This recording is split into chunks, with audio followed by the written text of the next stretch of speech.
Welcome to part 4. Main game's done. We're doing all the other bullshit now. You got some cars. Probably gonna make more. Right now, I'm just focused on doing... Actually, I'm gonna get into this. Right now, I'm focused on doing all of the events. Because that's all you really got to do. I'll have a ton of money, and then we can buy cars and experiment with stuff. After that. What's the next car? I'm definitely building one of those, like, stupid, overpowered, Porsches. Because I've been told, and I've already seen it, that the, end game for this, like, all the end game content is, like, just rubber banding the musical. Like, it's not actually hard, it's just done. Like, the one race I tried to do yesterday, I went back in the VOD from when I beat it the first time when it was a story mission. Fastest lap time from the AI was 37 seconds. I was running low 34s yesterday, and they were beating me by, like, 0.01 or tying me. I was losing my fucking mind.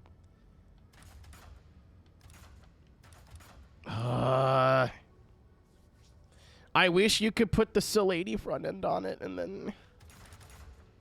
Yeah, I want to put the SIL-80 front end on it, but have a different bumper. I don't like the chin. Fuck!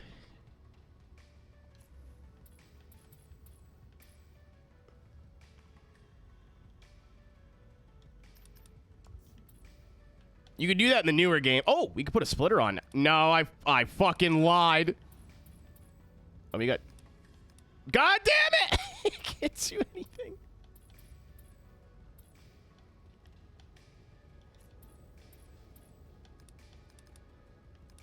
Oh, cool. We have diffusers and this, that, and the other thing that we can't use. I think that was, like, the worst part about this game, honestly. Was a lot of the parts weren't as mix and match as they looked. The newer games are a lot better. There's a lot better mixing and matching, but this game was, I remember being particularly bad for that.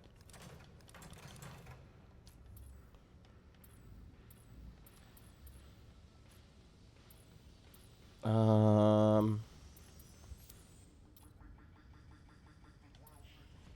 want to add, like, oh my god, it's the fucking... I used this song in a parody pack opening for Forza. When people were actually doing unironic pack openings.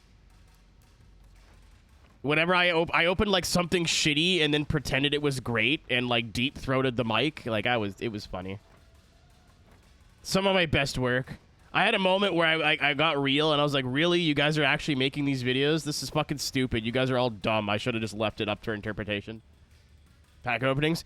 There sure was a Forza pack opening video trend for a while. I wish that was a joke. Yeah, they had stuff that you could use for, like, buffs in career mode. This was Forza 6 or 7 that I'm talking about, but yeah.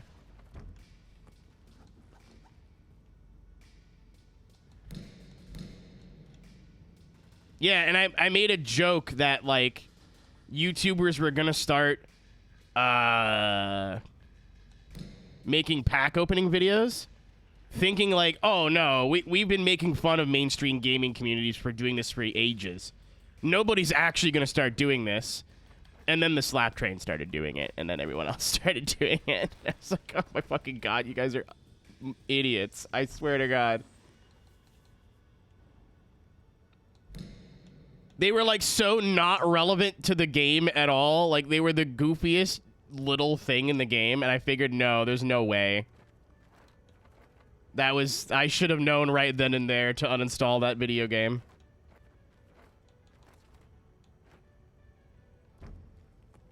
I already have a Night Runner sticker on here.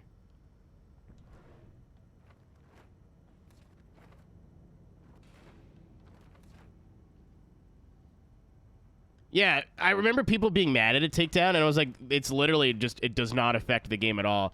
But it was a slippery slope, so I understand that, if that makes sense.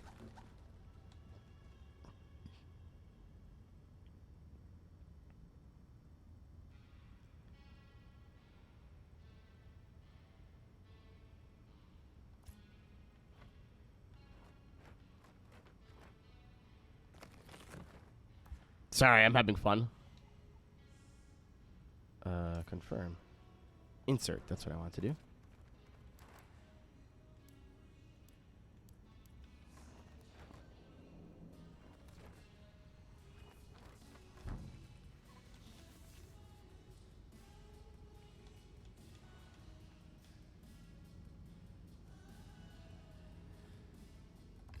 If I wasn't streaming, I would be doing this. This would extend the playthrough of this game probably by a few hours.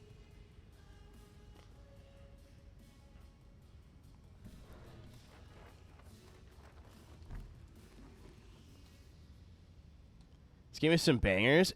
Dude, the soundtrack, I never really sat down and listened to it, but I put it on Spotify the other day. And like to start the stream off, and I was like, oh, this is a really good soundtrack, actually. I swear it isn't. I think that's better. Davin, have you been here when I've talked about the livery stuff in this game?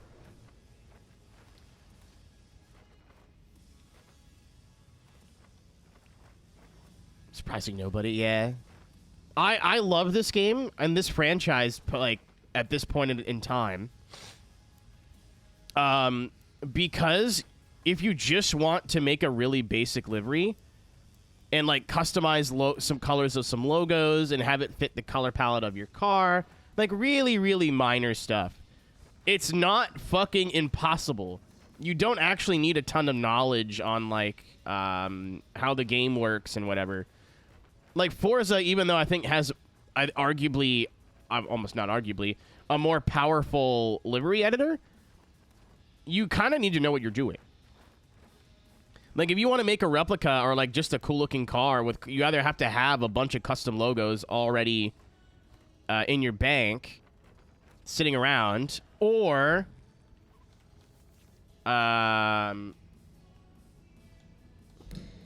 yeah, it's literally not changed in a decade. There's things they need to do. They'll never do it because they don't listen to anybody that doesn't stroke their dick. But, you know, that's a conversation for another day.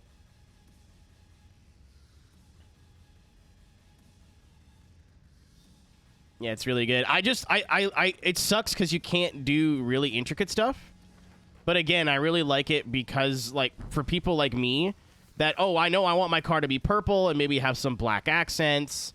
And then other than that, I don't really know what I want it to look like. I could just throw, like, a couple of stickers on the back hatch and then go, cool, that looks cool. I'm happy. And it still looks like it's my car. Especially in a lot of games that have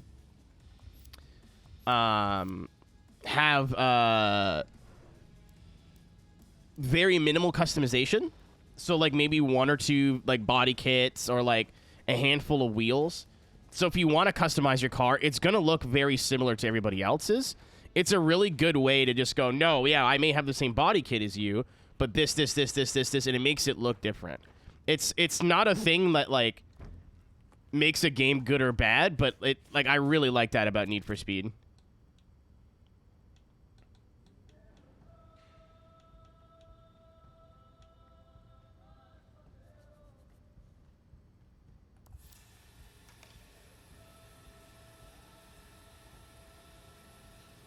Editors getting detailed liveries within the layer count.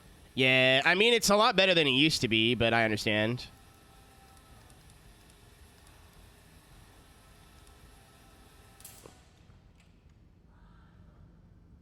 And then add one. I'm so over it, man. I try not to talk about Forza anymore, or I try to talk about it very briefly. Because, like, there still is a lot to like if you're new to the franchise. But if you have been playing the games as long as a lot of us have, there's also a lot to be rightfully like disjointed about, if that makes sense. I have a command for it. Because I don't want to, especially when we're playing, like, older Forza games, I don't want to sit here and just, like, dunk on everything that they've ever done. When, again, if you have, I remember I got my ex into Forza, and she, like, loved it. She's like, I've never played a Forza game in my entire life, which, first of all, how did you go that long? But I've never played a Forza game in my entire life, da-da-da-da-da. And she really enjoyed Horizon 5, but yet everybody I've talked to that's played Forza for a long time doesn't like it because of a lot of legitimate reasons. So, you know what I mean? It's not like an objectively bad game.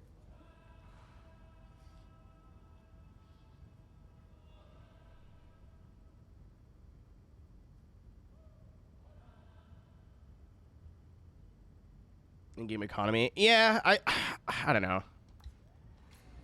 I think the best way I can, like, end that conversation, too, is I think that they're making Forza games now for, they're not for the people who play them anymore. They're making them for, like, the CEO and people who don't actually play the products that they make. Like, they're making games for themselves, but they're making them, like, out of spite.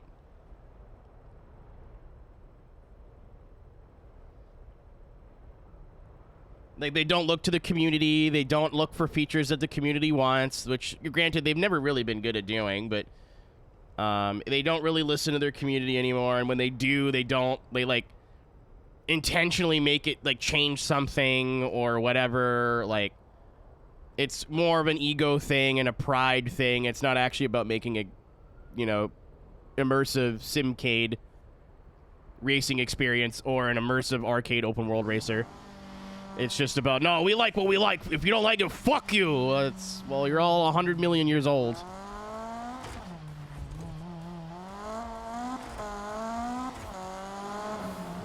Yeah, and I mean, Sativa, like, they've always done that, but it's, like, really at their fucking detriment now. What? Why does it say I have new messages when I don't? Hold up, everyone. Don't go too far away. I got something organized. Okay. So that's gonna bother me. Holy shit! Great Bobby Kotick impression. Bobby Cockdick? What are you talking about? That's a joke. Thanks, Rudy. What's up, dude? Thanks for the resub. Almost got me to plug my wheel in last night. I mean, I did, but it was to do Dirt Oval, surprisingly. I want A-class in every license.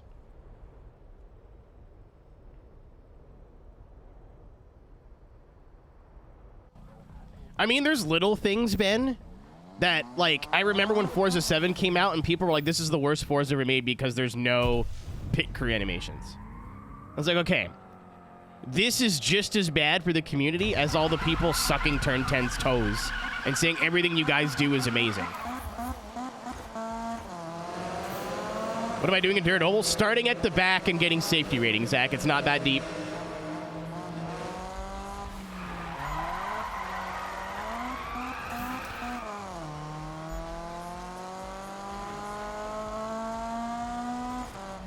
I did 4 time trials, and now I'm just starting rookie races from the pits.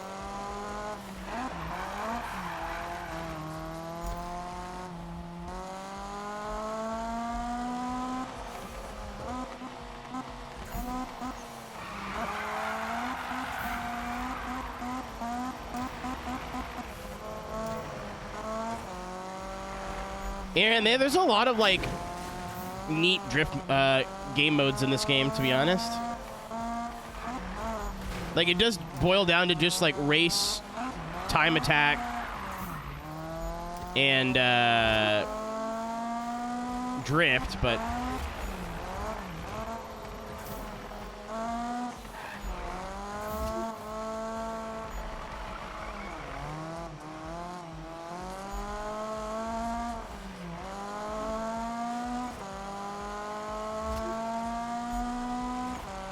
yeah, and I have some, Carl, I have some friends. This isn't a joke either.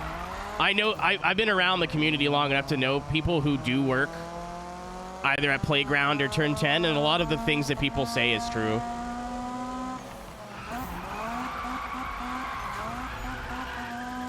And we talked about this, it's kind of how we ended the stream yesterday, too. It's not like, hey, you know what would be cool? That, I don't think that gets said in meetings anymore, you know what I mean? It's more like, no, we gotta cross-reference what gamers are playing and run a fucking, what's it called? Run a sample poll and run this past some focus groups.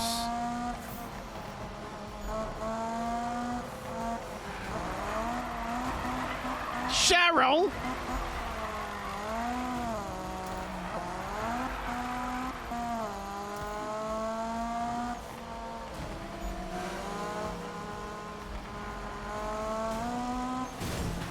I literally, especially when you're drifting, I use the e-brake for everything. It's just better.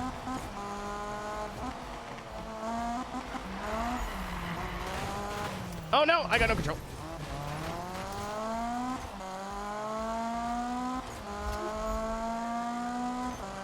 Well, I mean, Ben, too, because, like, I didn't want to talk about this, but you, like, are another person I know that's been around for a while, right? There's, like, 3 types of people in the community. There's the ones that complain about everything. So they, like, oh, the game sucks because it doesn't have the 1988 Vauxhall Cavalier in it. Like, have you ever gone to Forza Motorsports YouTube, like, Facebook comments? It is just slop. It's like 45-year-old British dudes named Dave. Like, oh, like, after a couple points in it. And just complain that the game is the worst game they've ever... The worst game ever. Because it doesn't have, like, certain cars in it that literally no other racing game has. Oh, you don't have the Vauxhall Astra 1.6 GTI with the weed strap in it. Me wife took the kids. Like, it's awful. And then the other side is we don't want to piss off the hand that feeds us. We get free DLC every once in a while. You feature our pictures in your Twitch stream. So everything you do is amazing. You've literally made 5 perfect games. Please stick your finger in and around my butthole. Like, they don't take criticism because that's the 2 ways that people mostly give them criticism. Either it's whiner babies who are never happy or toe suckers. So if anybody comes in with, like, a legitimate criticism, either you get classified as a biter and they don't listen to you, or you get classified as a hater and they don't listen to you. Yeah, you can only sit in the middle for so long before you realize there's just no point. The brains have been rotted for too long. Like, it's something that we needed to cut out with the community like 10 years ago. It's too late now. And I mean, every competitive racing game is toxic, but Forza's bad, dude. Forza's bad. The Xbox One? Yeah, dude. Fucking 5 killed the whole community. In the motorsport sense, at least. 5 was legitimately such a disappointment, people didn't even bother getting Xbox Ones and just stayed on the 360, and then either went to get a PC or just moved on with their life and they don't play games anymore.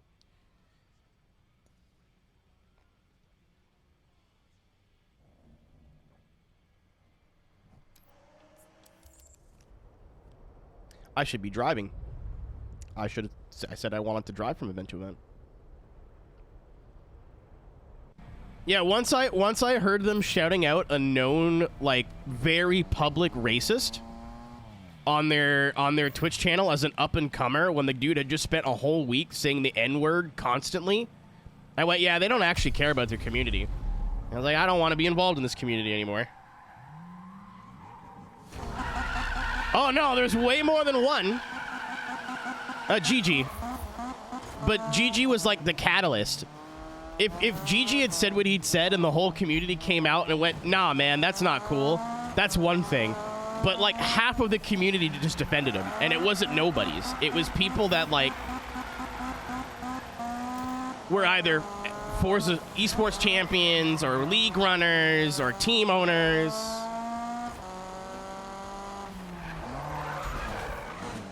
I was like, you know what? These are the people that I'm associating with, and this is the community I'm fighting for, and they don't deserve my effort and my time.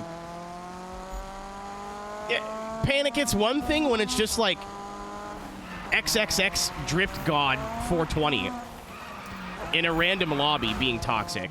But it's another thing when it's like a name that I've seen on the forums for years and like is a big name in the community. That whole incident made me had a real big rethink of what the fuck I was doing, spending tens of hours playing Forza every week when I wasn't even enjoying it anymore.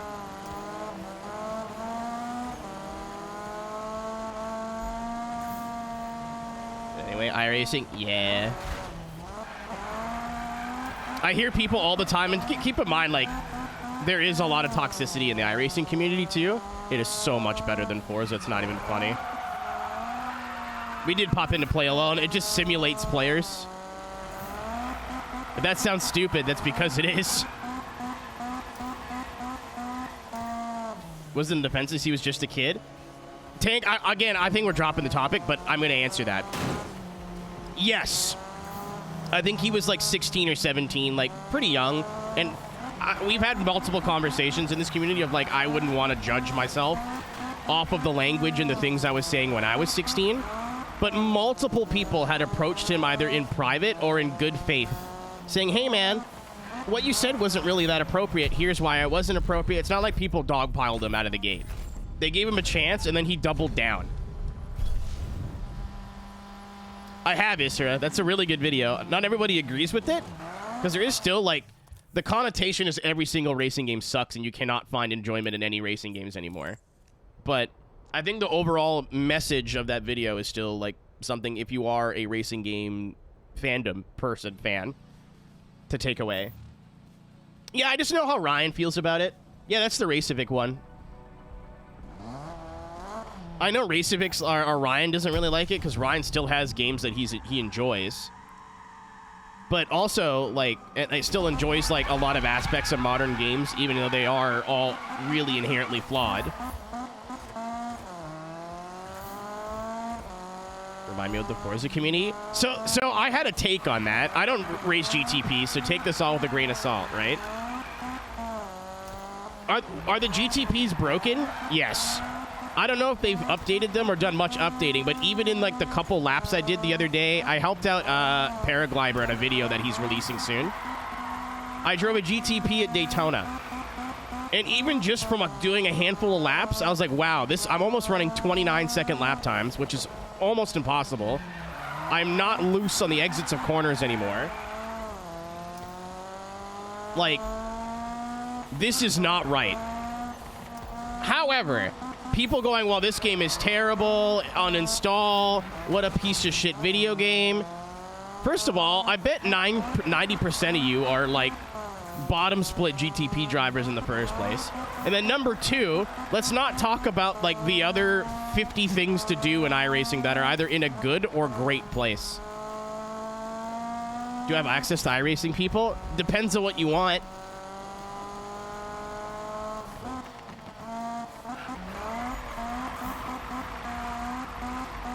I'm a contractor, Panic, so I'm so low in the food chain.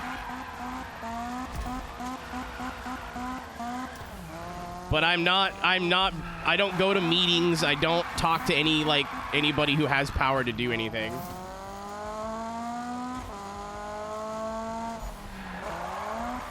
But like, if there's something broken or like inherently really bad, I can pass the word along.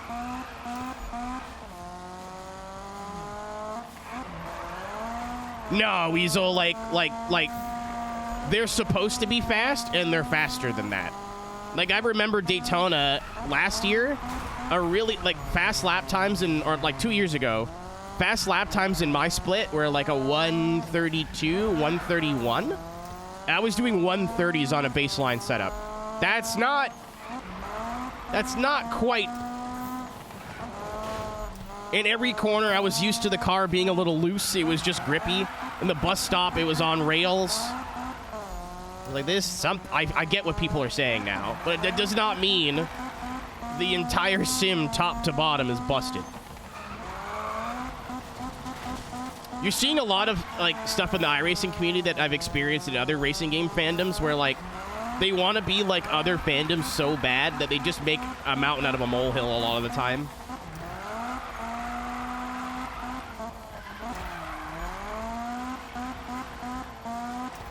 And a lot of times when you exasperate these issues and make it sound like the world is ending, when like, yeah, it's bad, but it feels lazy. No, like, don't get me wrong, Chris. It's not right.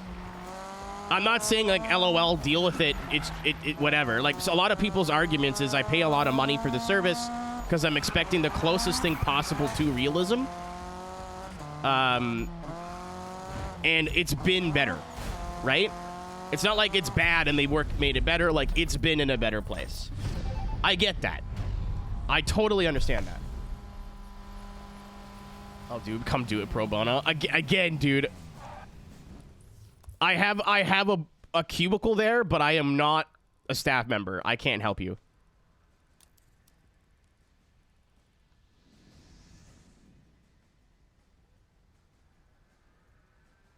It's not bad. It's fucking awful. I have a programming degree. Who am I going to put you in touch with? That's not my job. I like you. You know what I like more than you? Money.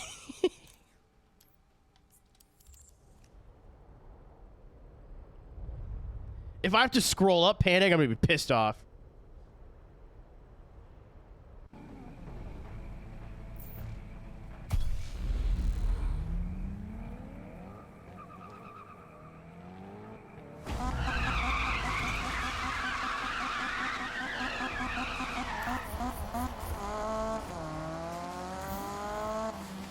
On the UI, that's actually not a bad idea.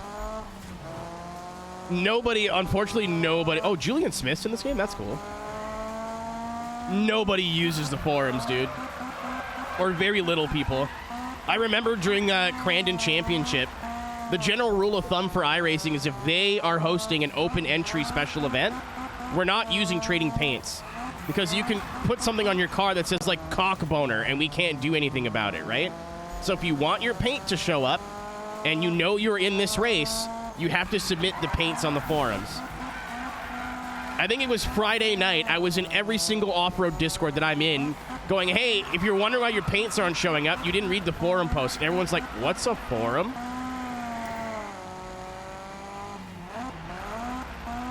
Zach, I think you need to go to therapy.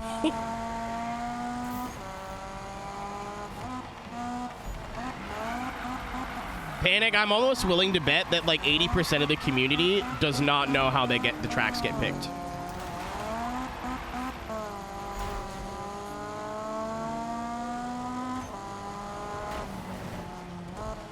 I mean, there is a simple solution to this. I remember when I ran a lot of PCC, I used to get emails from somebody in the PCC community. Jamie, chill the fuck out! Oh my god, you've killed us all. But in the PCC community, I used to get a lot of email from somebody who helped, like was a community member, saying, hey, we're doing track voting. Here's the Google Drive link. But PCC, this was before they added in the new cars, and it was literally like the same group as 60 people racing it. There's voting? Yeah, on the forum, Davin. That's how all the schedules get decided. What's up, Ruby? You're a little early. It's at 8 o'clock. It's 7:57. Yeah, okay, when it was a proper class.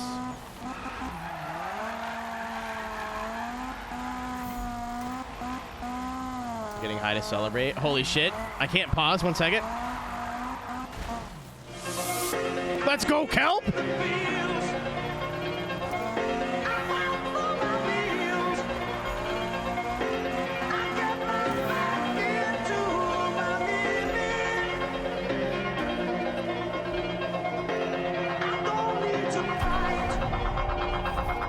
Also, once this finishes playing, I have a wonderful idea.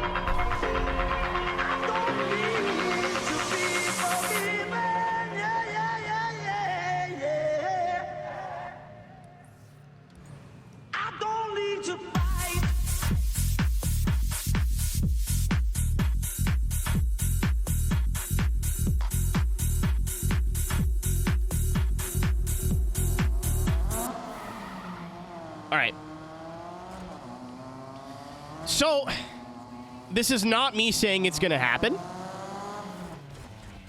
But y'all know how I've been talking about doing a charity race during Pride Month for a long time. Kind of like what Jimmy's race is, but a little bit shorter. Still long. But I wanted to do front-wheel drive cars at Mosport. So I think it'd be funny to do like the TCR, the Kia, and the Jetta. And that's your 3 classes. 6 point. No, I still want it to be like pretty long, like 12 or 16, but nothing that like you'd sleep and come back to.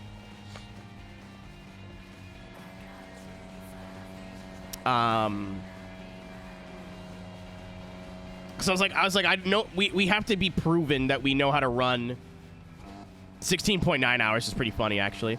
We have to be proven that we know how to run events before running them for 24 hours, I think. I don't want to, like, put an event on and then people go, ooh, we don't know who this Aero guy is, and then don't sign up. Nothing worse than an endurance race with, like, 9 cars, right? I had another idea last night. Super Taikyu classes. Same idea, same race. Fuji Speedway. Shit boxes. Boobies. We'll continue this in a moment. Boobies. Boobies. Boobies. Boobies. Boobies. Boobies. Boobies. Boobies. Boobies. Boobies. Boobies. Boobies. Boobies. Ruby, I told you were late. Or early. He's pulling his cock out. Boobies. Boobies. Boobies. Boobies. Boobies.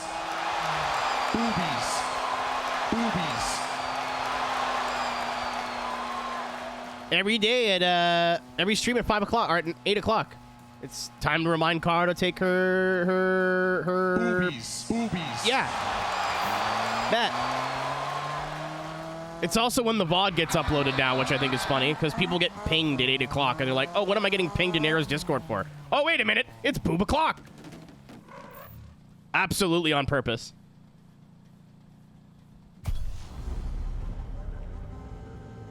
But yeah, I did the math. Like, how many classes can you have in iRacing now in one race? Like 10?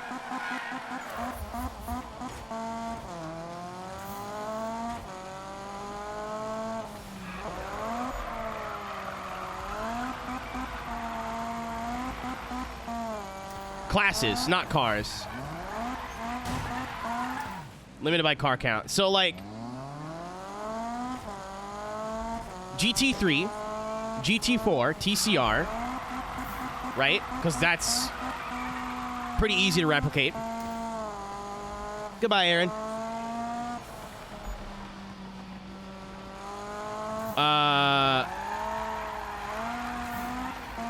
Miata, GR86. They may even put them in the same class. Are they even on pace? No. Does Super Taikyu care? Absolutely not.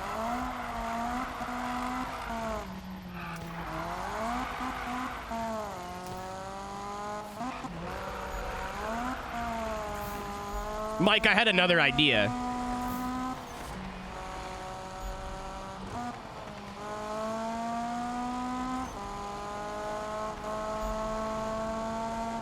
No, it's actually a good idea.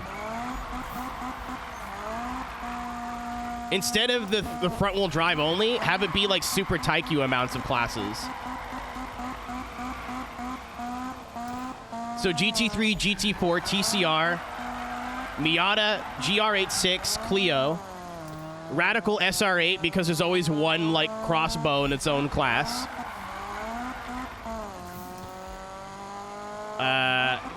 Jetta, Solstice. A lot of cars are going to be in classes where one car is infinitely more competitive than the other, but it's a charity race. If that bothers you, you're in the wrong place. M2, actually.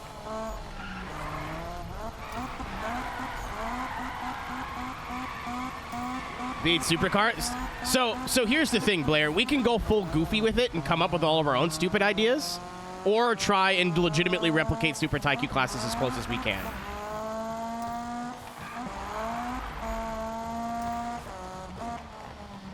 I like the silly brain that you have right now, but it's like, what do we want to do? Do we want to make it stupid, or want to actually try and like make it similar to what Super Taikyu is?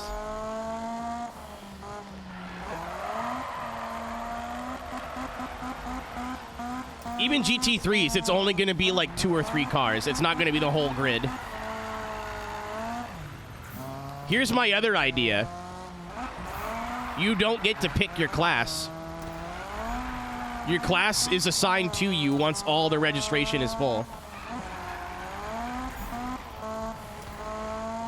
So that way you don't have a whole field of GT3s and then 2 people in Miatas.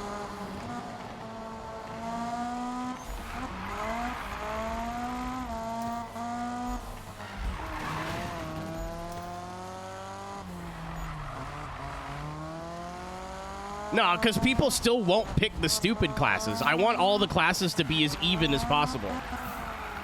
And if you limit entries, people are just going to go, oh, poo. And again, it's a charity race. It doesn't matter where you finish. So if you get, like, if you want the GT3, it'd probably be fixed setups anyway. If you want the GT3 and you get the Jetta and you're like, I'm not doing it, then I know you're a fucking weenie and I don't want to talk to you anymore.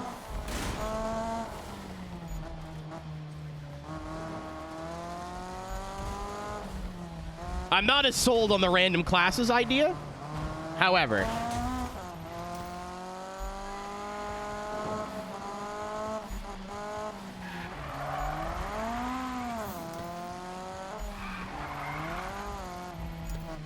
I would just bin GT3. We can't though, because that is the top class in Taikyu.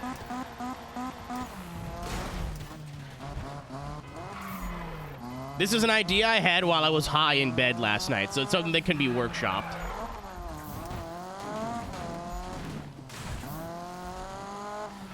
Ruby, there is absolutely just going to be a class of, like, everything else. That'll be, like, the Jetta in the same class as the Solstice.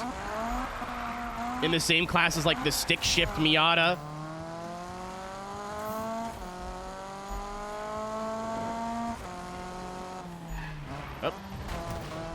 Limited by car type. So what I'm afraid of people doing is 3, 2, 1 registrations open and everybody rushing to register, not getting the car class they want, and then going, and then trying to switch and being whiners about it. I feel if it's literally Gamba, and you know, like, you'll know, like, maybe let's say a week or two ahead of time. So if you want to build a setup and practice, it's not like, hey, the race is tomorrow. You're in a Clio. You're like, oh, what the fuck? Mike, that's actually what I was going to suggest. Like slow, medium, fast. Fast would be GT3, GT4, TCR. Medium be like, or GT3, GT4 and the Radical. Medium would be like TCR. You know what I mean?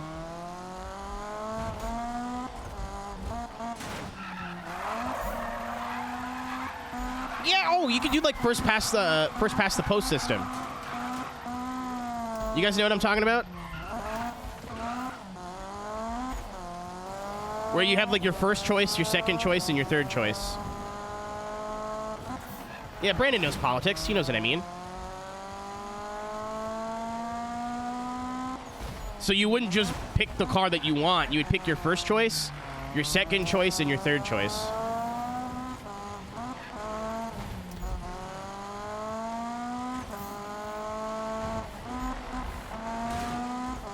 This is going to take a lot of organizing. If people don't take the signups properly, I'm just going to deny your entry.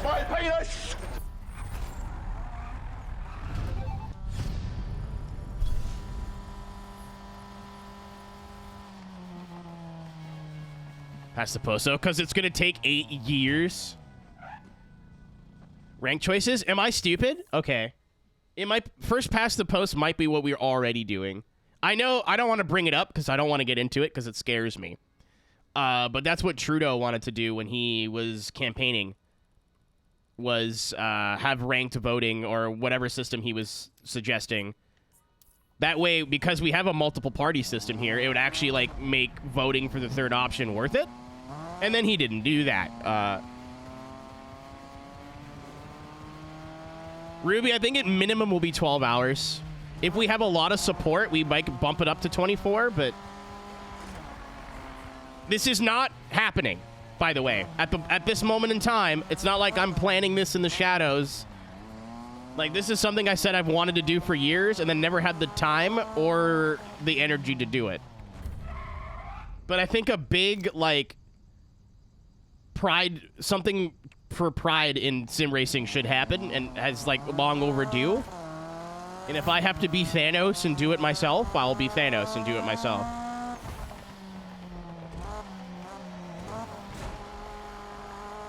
I literally have friends that work at Trans Lifeline. This would be a very easy thing to do.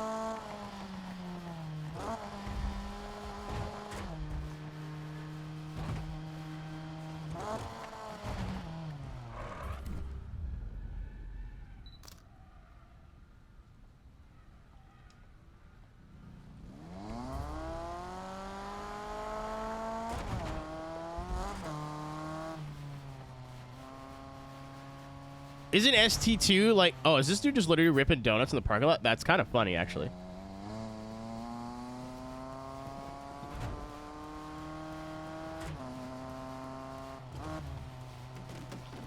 I have to drive to every event because we're missing a ton of, like, collectibles.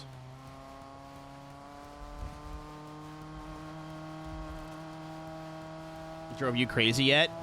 Thankfully, I've beat the game, Ruby. But there's definitely, like, yesterday, there was a time trial where the AI was, like, super fucking rubber band. So I was actually having to try. And, yeah. Mike, I hope I over-prepare for Prestige. Let's put it that way. I'm building an RSR. I'm going to pretend like it's the hardest thing I've ever done in my life. And if it's not that bad, great. But I've had multiple people, and I know you're also, like, pretty good at games like this, tell me it sucks big donkey balls. No offense, Paul, if you're here.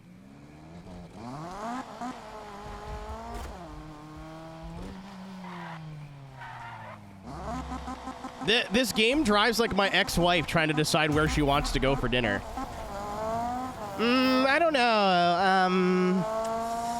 We could go left. We could go right. We could go straight. I'm not really feeling left today, though, but I had right yesterday.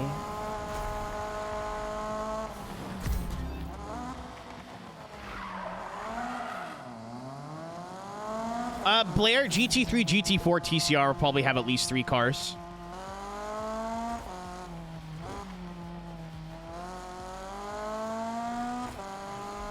I think if the goal is to replicate Super Taikyu, we're not going to be able to get 16 classes. Without, like, getting really stupid. Like, we could make it really stupid, but part of me kind of wants to try and see what Super Taikyu on Fuji would look like. Also, that means I get to let Cisco be God. Full fucking race control powers to Cisco.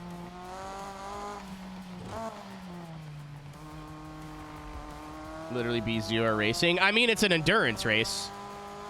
I'd have to do the math, Mike, on pits, classes, and cars per class. If we can do like 6 to 7 cars a class, that's plenty.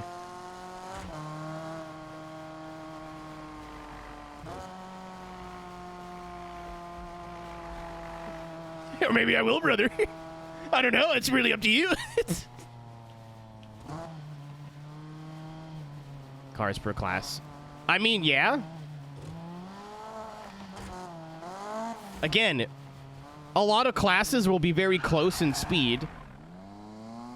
I may even, like, add, like, 2 cars to a class that are definitely not close on pace, but close enough.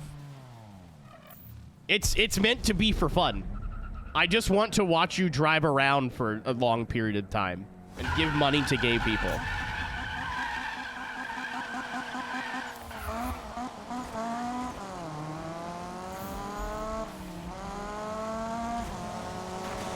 Also, like, because it would be a lot of classes and whatever, we probably should do a test race. But again, this is A, months ahead of down the line, and B, might not even happen depending on where I am and what I'm doing in June.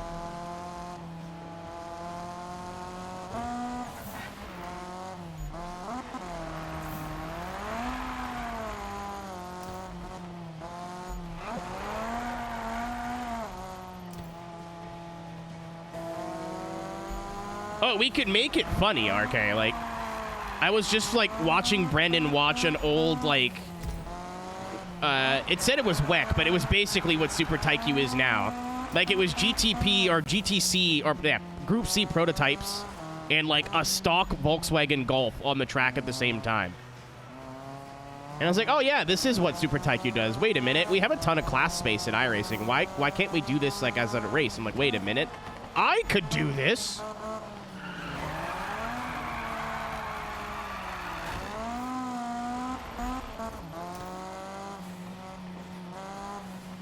Yeah, good racing is literally going to be, like, the 5th priority.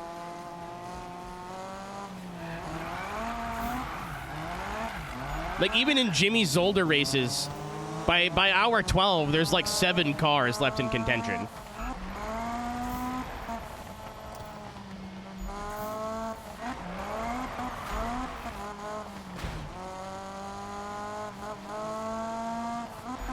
That is takedown. Honestly, the only reason I'm not sure if I want to do it is because I want to do some sort of parody name for Super Taikyu, and I can't think of anything.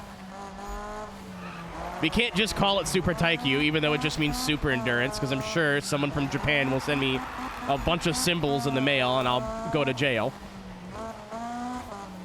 Super Uwu.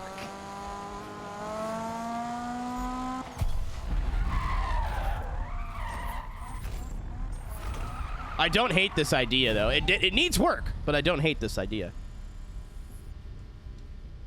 Mostly stopping people all from stacking 2 or 3 classes and nobody racing in the boner classes.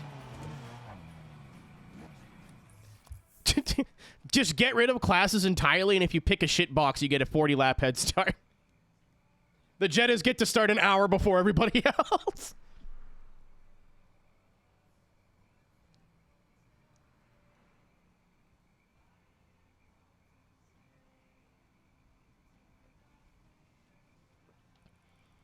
Ooh. Should probably look for cars that are rain enabled, huh?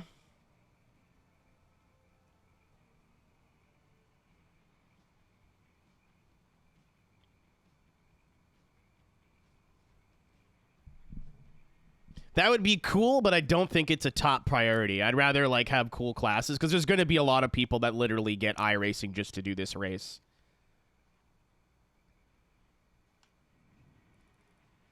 So I don't want to, like, have it start pouring rain, and then people who just got iRacing a week ago are like, uh-oh. Add the new cup car. Dude, I thought actually about putting the P cup in there, too. Because there is a class that does, like, 1 Acid Advantage, a Porsche cup car, and, like, a KTM crossbow.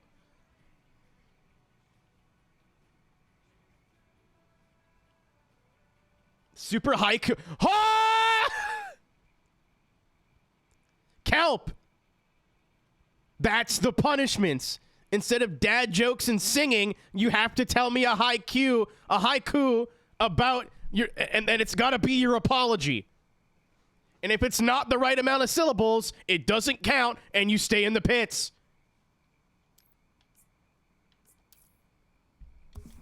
That's fucking brilliant.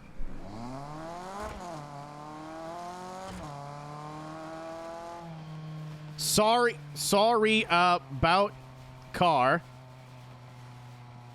I don't know how to brake well. It will happen soon. That's not good enough. That wouldn't pass the litmus test, I think.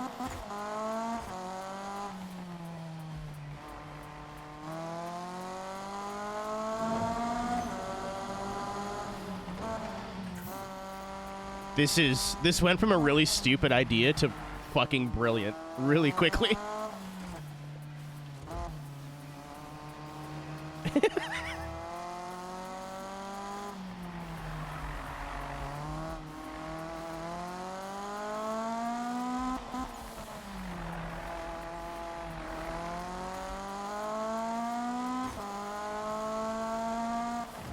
Hi, Rain. Me too. Me when girls, understandable. Clamping down. My balls!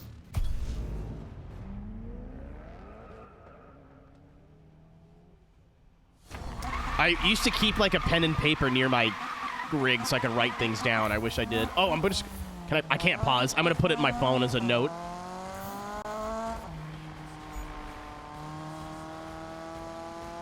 See, that's the thing, Arcade. Do we commit to making it just dumb and have whatever classes we want? Or try reasonably to replicate what Super Taikyu does?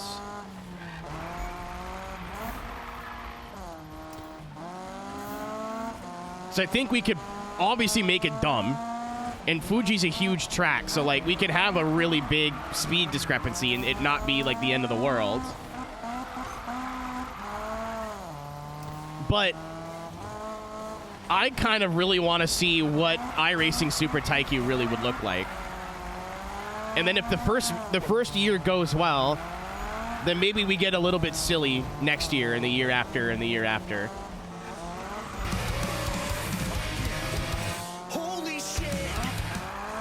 Gay error. That's me. Thanks for the resub. Thank you for the Prime Gaming.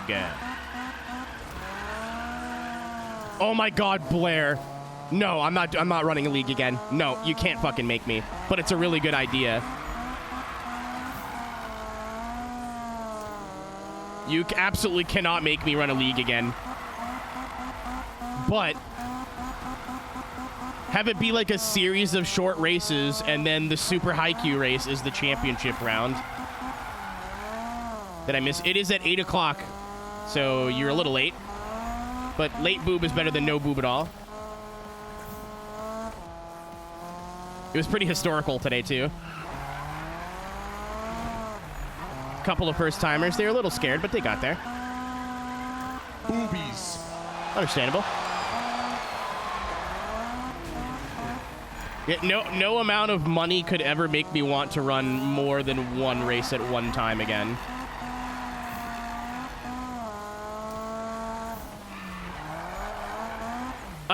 No, not the moment, Jimmy. We're just talking right now. I've always wanted to do a charity race in June for a LGBTQ-centric charity. I have a friend that works at Trans Lifeline now, so it'd be pretty easy to get something set up, and you could run charity for Trans Lifeline via Twitch really easily. My idea was always to do all the front-wheel drive cars at Mosport because I think it'd be funny. But I had the idea the other night, like, what if we just do Super Taikyu, but in iRacing? So, like, 10 classes, all kind of shit boxes, with the exception of, like, GT3s.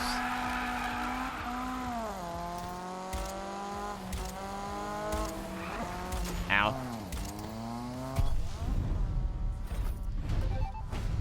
Yeah, it's not happening.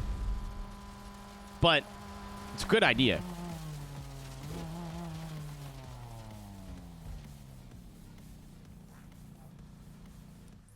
Caro, that's exactly where I was watching Rudy do PCC last night.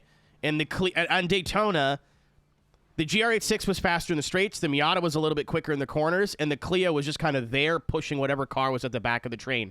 And my brain went, holy fuck, we could do this. Drink water. Coffee? Coffee.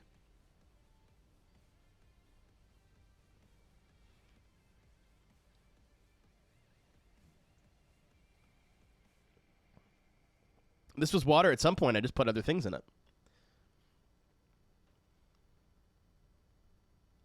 Flash, have you ever watched a modern Super Taikyu race? The first one I watched was the one that I commentated. It was stupid. You know how hard it was to be serious when all I wanted to do was just laugh the entire time? It's nonsense.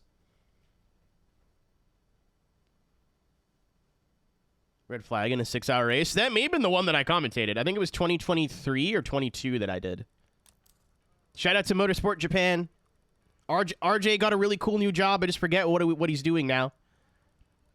I saw him on Blue Sky post something. I just totally fucking forget what it was. Oh, it was last year's Fuji. Okay. That's still, I think, one of the coolest things I've ever done. Is the only real motorsport that I've commentated is a Super Taikyu race. And I called the shitbox class cutie class, and that's just what everybody called. Like, that's what they called it this year. It's like, yeah, that's me. I did that. I mean, I stole it from Broadbent, kind of, but that's me. I did that.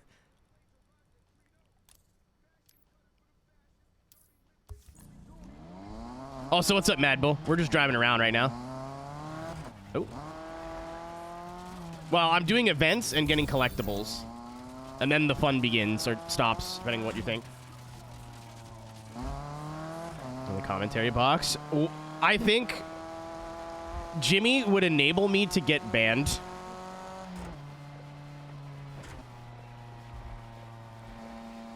Jimmy's definitely the consummate professional, but I feel like if I said stupid shit, he would egg me on until I said something really stupid and I wasn't welcome back. I'm ready to accept that, to be honest. I mean, this whole charity race is definitely just stealing Jimmy's idea.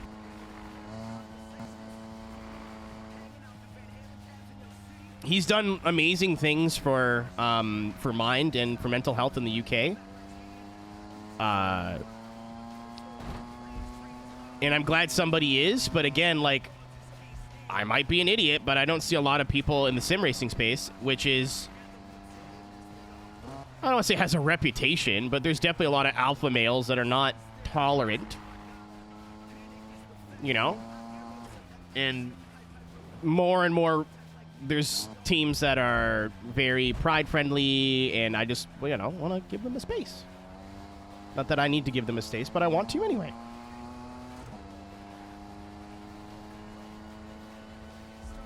Mad Bullet doesn't exist yet. It's merely an idea right now. And, like, we can switch up the charity every year. We can do stuff in different parts of the world.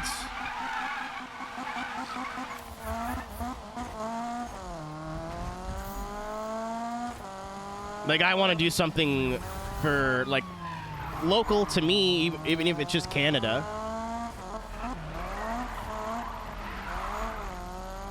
For the newsletter, I will be very public about it and give people tons of time. I realize this, I don't have a huge community like Broadbet does, so I don't want to announce the race like a week before. You guys will have months ahead of time. Also, I'll probably will be consulting a lot of you to be on the staff. By staff, I mean you could still race, but like, some of you would be race control, maybe help out with some test racing stuff. Exactly. Well, I think we should have 3 Formula Drift judges instead of Jean Balestre. That's a little bit more on brand for us.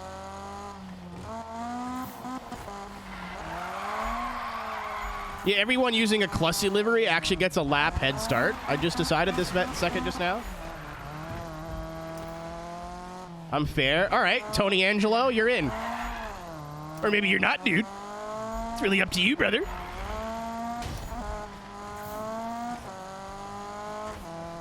Charity race on Forza and IRC. We did not break 200, which is crazy because me alone, when we do Extra Life for Daytona, like I think our record is like $5,000.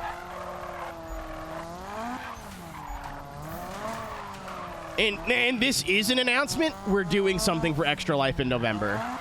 We're gonna do the game day because I'm not doing Daytona for the 2nd year in a row. We're doing something for Extra Life this year.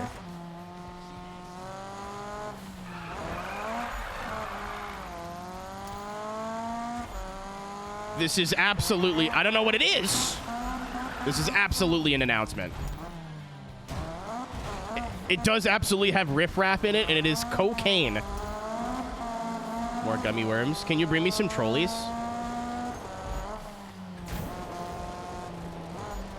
That's like... Sure. Pog.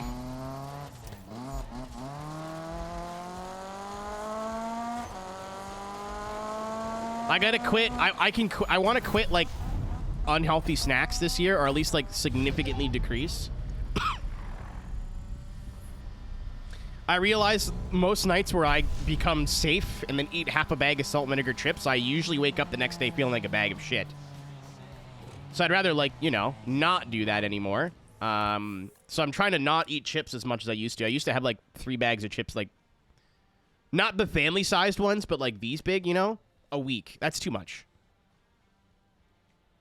I'm kind of trying not buy soda anymore at all. I used to drink Diet, but I thought I weaned myself off, and turns out it was just a stopgap, and it went right back. I just started drinking a ton of root beer, which is also not healthy. I have a couple, like, things I want to do for my own health this year. The big ones are water and vitamins.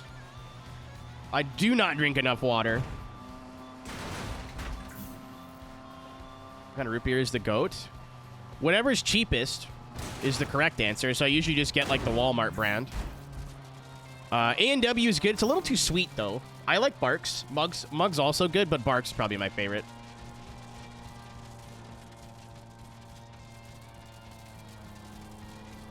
Don't read into me picking Barks, by the way. I know where a lot of you fucking people are gonna go. Do not, absolutely do not associate me with fucking canine behavior. We do not have Walgreens up here, no.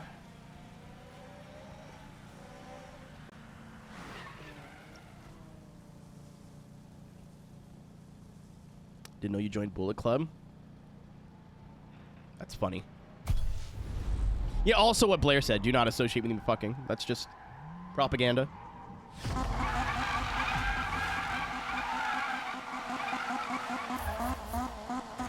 Yes, as soon as... So I used to buy, like, just no-name brand cola. Because, again, it's cheap, and I have an addiction. But I eat dinner, like last night, I went and made dinner. Right after the stream ended, I went and made my lentils, cooked my lentils, and then made curry, and then I ate dinner at, like, 3 in the morning. I have a problem.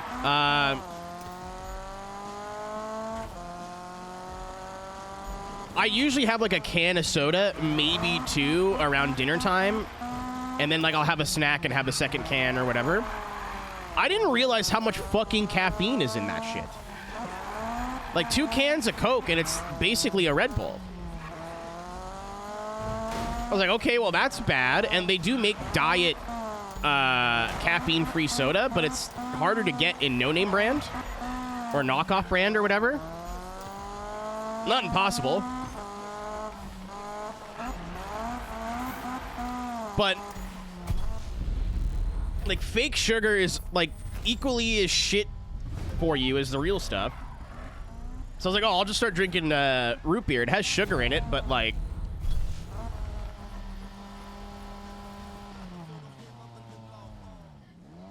Bro's been capped out. Dude, we caffing?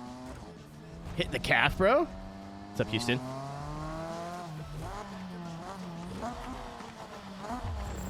Fudge dream? Boop.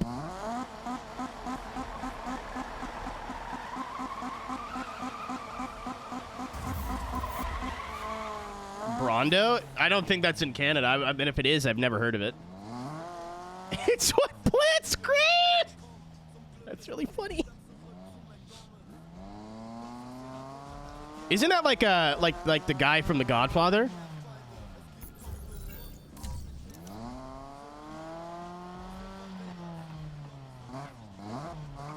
Making an offer you can't refuse. Isn't that what Brondo is?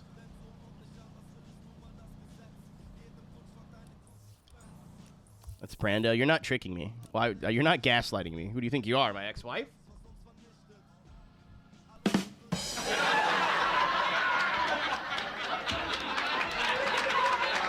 Have you watched it? I should, but I haven't.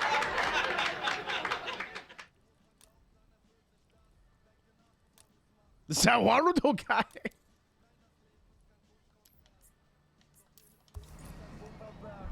Kind of rad. Dude, purple stickers. I was saying this earlier. It's very easy to make a cool looking car in this game.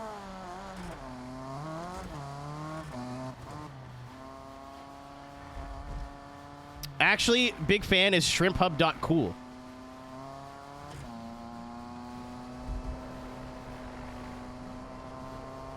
I can go for Starbucks right now. What's your go-to? There's no wrong answer.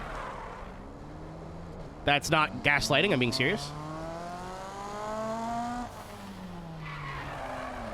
That's like my one, like, I live in a city habit is I like Starbucks a bit too much. Welcome to Costco. I love you. I've seen that clip.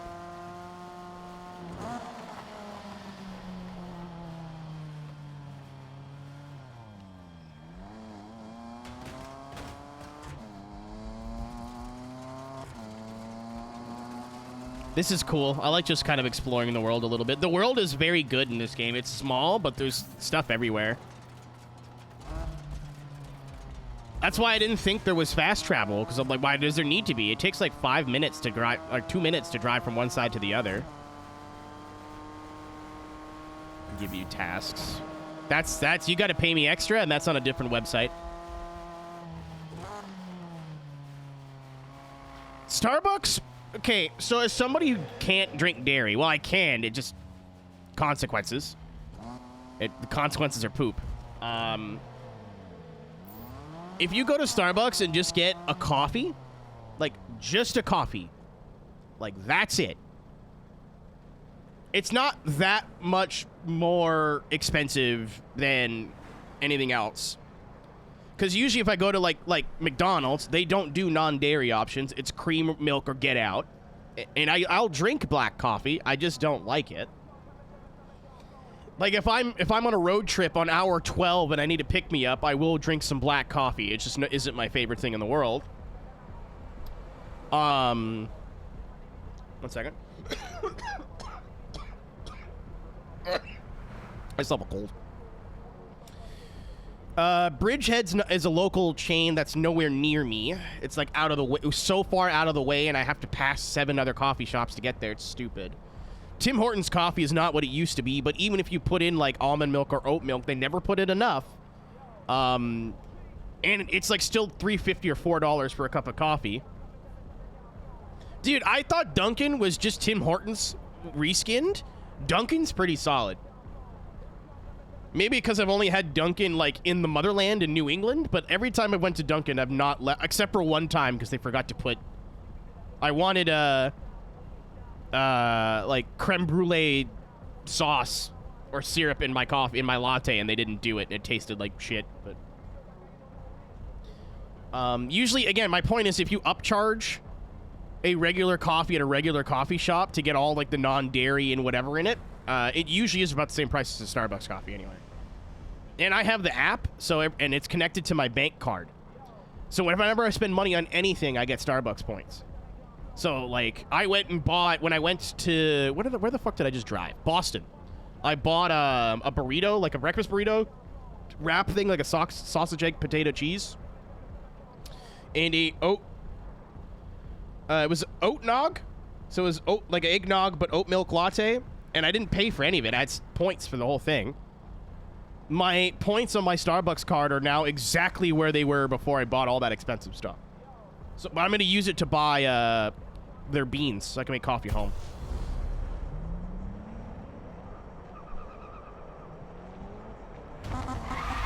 Starbucks is also a terrible company.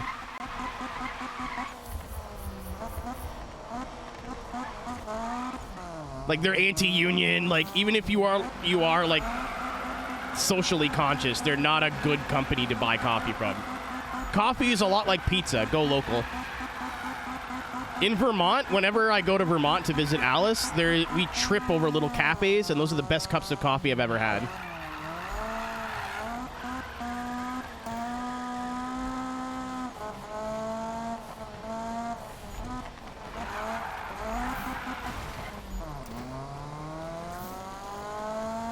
All the good little like local places here are downtown, and it's not worth driving 20 minutes to get to downtown, dealing with downtown traffic, getting coffee, and driving 20 minutes out. So I just go. Oh, that was kind of cool. I just go with whatever's close.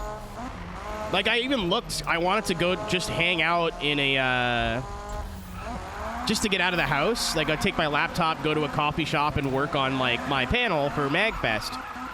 Which, if you're going to MagFest, by the way. Thursday, January 24th, I think, 6:30 p.m. Eastern Time in panel room 6.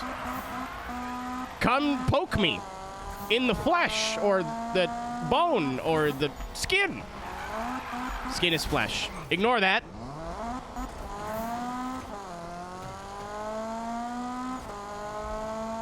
Coming to I'm not surprised, Wembley.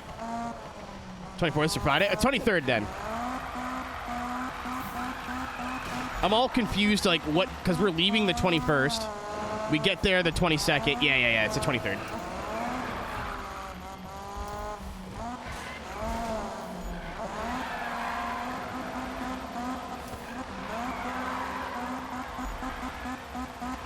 No, Wembley, I already went on, like, a whole tangent about Forza, so I'm not going to talk about it too much. You're not in trouble or anything. I just don't want to bring up the same topic again. I was in the camp of if this new Forza Motorsport game was not a banger, and I don't mean like it was okay and needed work. Like, it needs to be the best game since Forza Motorsport 4, unequivocally. If it wasn't that good, Motorsport is a dead franchise. And then they put out arguably, I've never played it, so you guys who have played it can correct me on this, the worst game they've put out since Motorsport 5, if not worse. We are not seeing Forza Motorsport in the way that it is currently ever again. It will either be a total reboot, a franchise under a different name, or Motorsport is just dead and never coming back.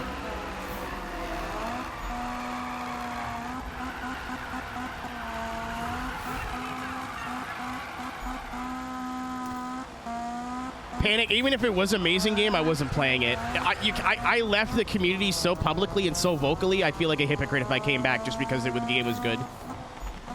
The game being bad was never really the problem for me. Like, it was the people being bad that was the problem for me.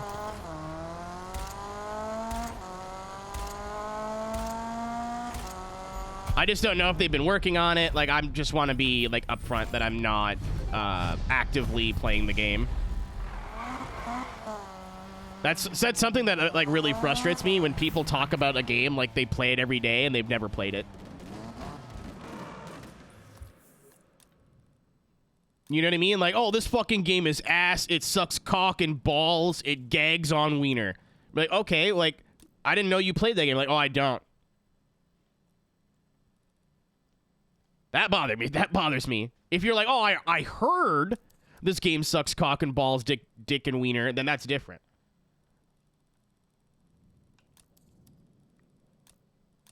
You're like, oh, that what I've heard from people or what I've heard from people playing the game and yada, yada, yada. That's different.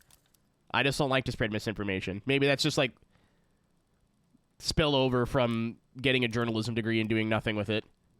I'm sorry, a journalism diploma before I get yelled at. We're going over here. I have friends that still play it, Mad Bull, again. Well, like, let's pretend consoles don't exist, right? As in, like, exclusivity. Hey, I want a track-based racing game that's pretty realistic, but not, like, a full-blown sim, where I can still jump online and have a good competitive race, but also do some goofy shit with my friends. Why would you not just play Gran Turismo? Oh, well, I don't have a PlayStation. You can buy a PS4. I 100% at GT7 on a PS4, and at not one point... Well, that's not true. When I kept going in and out of menus by accident, I really wish I had a PS5, but... the game was still a blast on PS4. I want more of a serious, like, car customization experience. Go play Horizon. I want something way more serious, like, in terms of realism. Go play iRacing or ACC. Like, there's way too many options that do what they offer, but better. In terms of motorsport, like Horizon, whether you like it or not, is still at the top of the open world chain. But in terms of motorsport, like, they just do not do anything, to my knowledge, better than anybody else to where it's worth getting an Xbox or getting a PC. And there is a car over here that I need.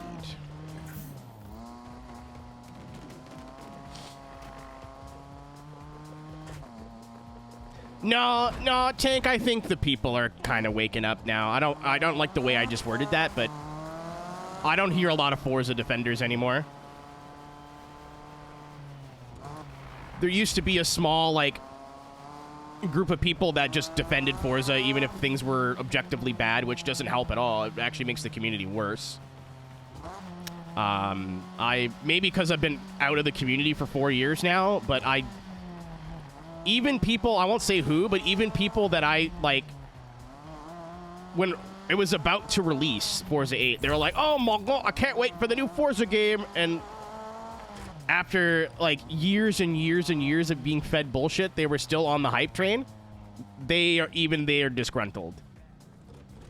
I know it's been a long time, but if you piss off Tora, you have fucked up, man. If Tora is like, yeah, we're not doing events anymore, you have made a catastrophic blunder. Tora has been running events in every Forza for like over a decade. They have dealt with the worst of it. If they're like, nah, mate, you have fucked up.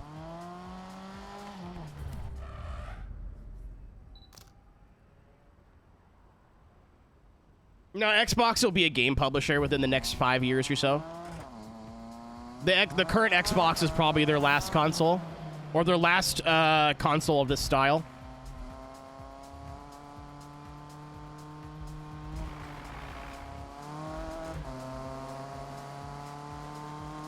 I could be wrong. I'm not an expert, but that's what my gut tells me.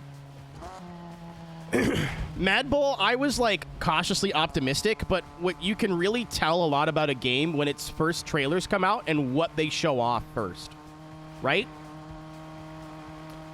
It's not often when there's big features or content for a game that are like would be good enough to sell the game, you know what I mean?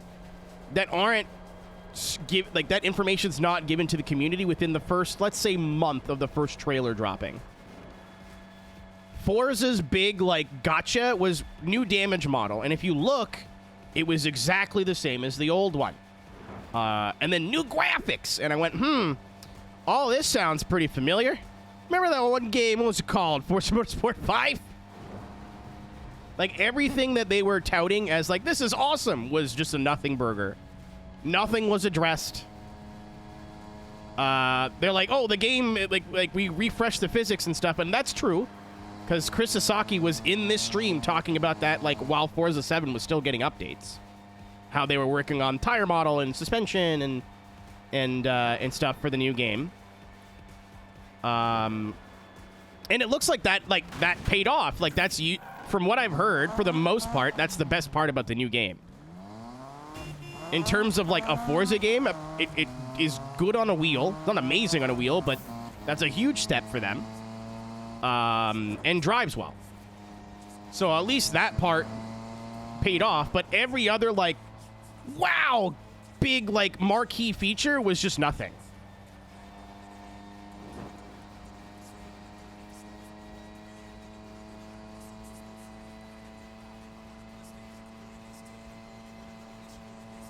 That's immediately, I was like, yep, I already know what's going to happen. And sure enough, actually, the launch was a lot worse than I thought it was going to be.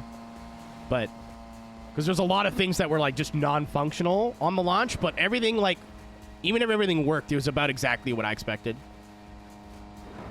What am I, a fucking Tamagotchi?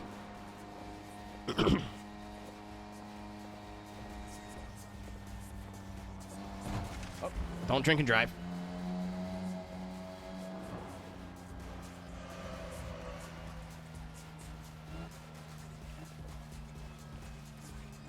Force feedback perspective. I didn't switch to a wheel until Forza 7. I used a little bit of the Xbox wheel on Forza 4, but it was too hard for me at the time, and I didn't want to learn it.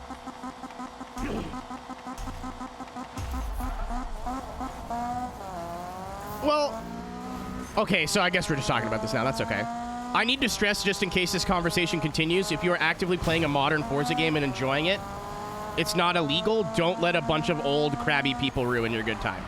It is just opinions. Everybody has different ones. We're playing a game that I think is not very good, that a lot of people have come in here and said they love. So just take everything I'm saying here with a grain of salt. Okay? Okay.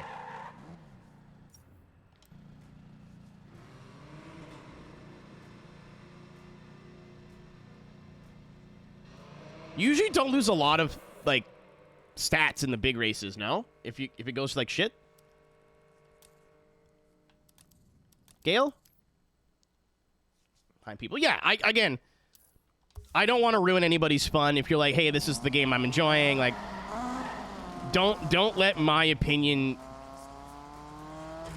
ruin yours. Does that make sense? Minus 50. Minus 55 is not that bad if it went terrible.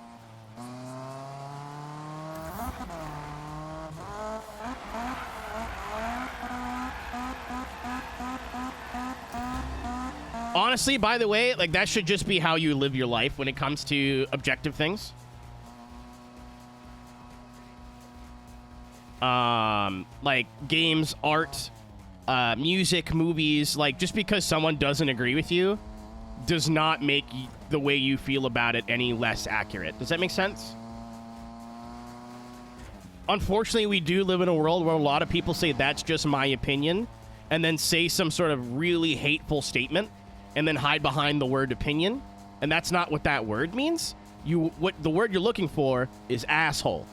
But when it comes to, like, art, and then video games are art, music's art, movies are art, it doesn't matter how objectively bad you think something is, somebody out there, without being a contrarian, will legitimately like that thing. I am sure there is somebody in this world that likes Superman 64 or Shaq Fu. You know what I mean? Like, unironically, just hasn't seen any of the YouTube videos and played it as a kid, and it's just like, I don't know, I like it.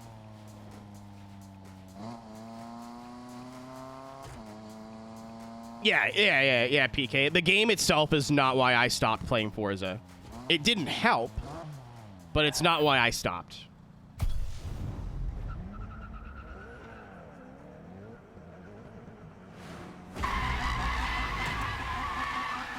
Yeah, Sativa.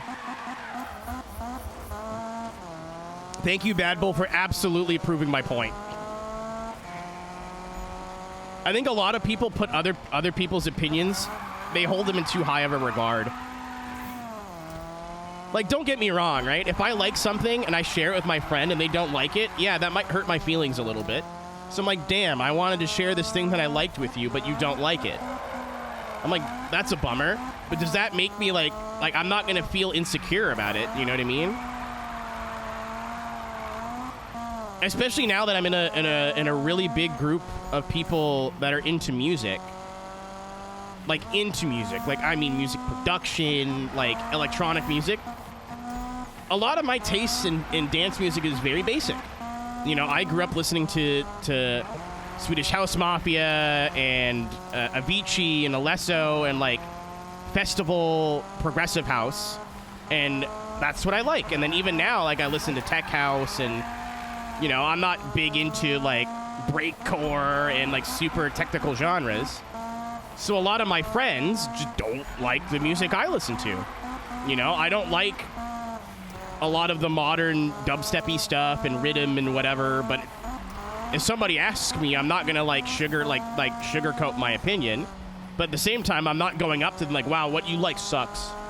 Right?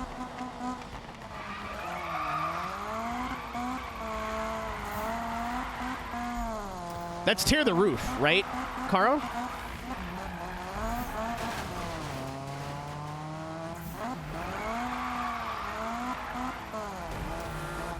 Like, if I'm playing music and someone's like, I'm like, what do you think? They're like, oh, it's not for me. I don't really like it. Or like, oh, I really don't like that. Like, oh, but I'm not going to, like, how I feel about it's not going to change. You know what I mean? Does that make sense? But there are a lot of people out there that, like, once they hear someone doesn't like the thing they like, either they just get super fucking bummed out about it or super defensive. Like I like to think of it as an almost perfect metaphor for, like, I'm saying like a lot today. I'm very sassy. Like console wars. Like, oh, I have an Xbox. I like the Xbox. My friends play on the Xbox, and I like the UI, whatever. Most people are like, oh, that's cool. I play PlayStation. It's like, you know, I like a lot of the exclusives and the controller and the free online. Oh, okay, cool. What actually happens is, oh, I play Xbox. What are you, gay? You fucking stupid loser? Because the other person goes, well, you don't like the thing that I like, so that makes me feel inferior now. And instead of being healthy about it and just going, oh, different strokes for different folks and moving on with their life, like, no, my penis isn't small. It's big. It's really big. Like an arm.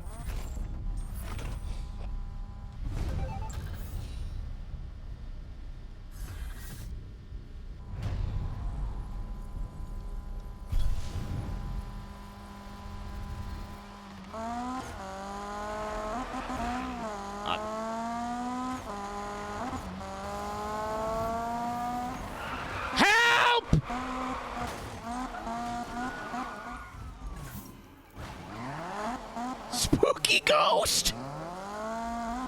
Stop driving my car into the wall. Okay, I'm back. We're back. What the fuck?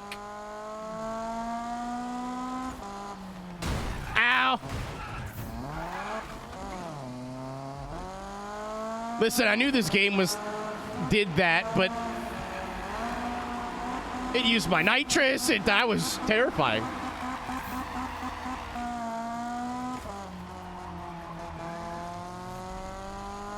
Like you're late for mass.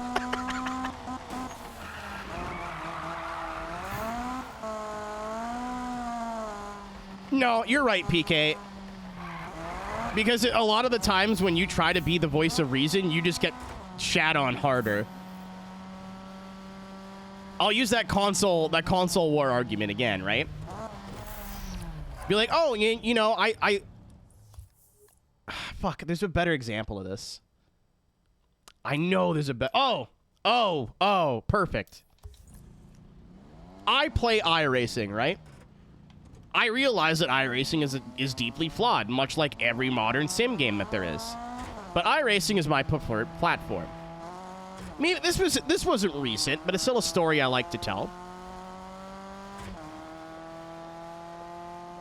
About a year ago, I was playing iRacing. I think I was doing some off-road stuff. I don't remember. Somebody came in chat and went, "Do you play ACC?" And I was like, "No, I don't hate it. I don't think it's a bad video game or anything. But it just isn't for me. Like, I'm not a big GT person. I like the variety in iRacing. I like that I can do open wheel into off-road, into oval.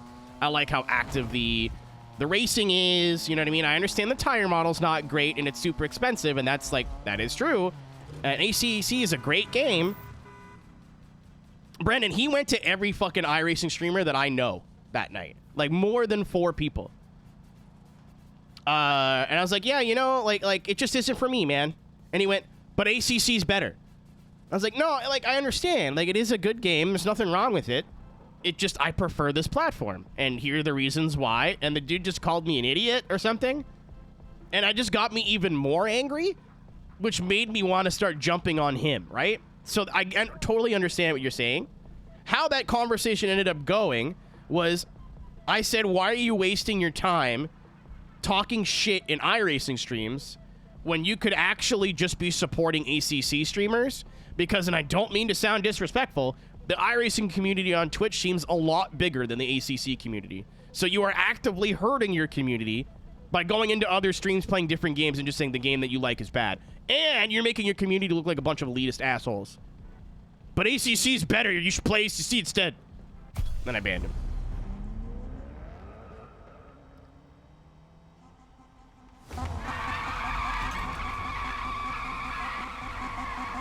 But imagine if that dude, because that dude went into like every iRacing stream that I know, said the same thing and then got banned and then just went to a different channel. Imagine if he took that hour or 2 of his life and went to like somebody playing ACC with a handful of viewers and just went, hey, thank you for streaming this game. I really love it. More people should play it. More people should stream it. Imagine what that would have done to that person's day rather than just annoy 10 people for 5 minutes and then they never really think about you again. And if they do, they go, what a stupid individual. What an unintelligent person.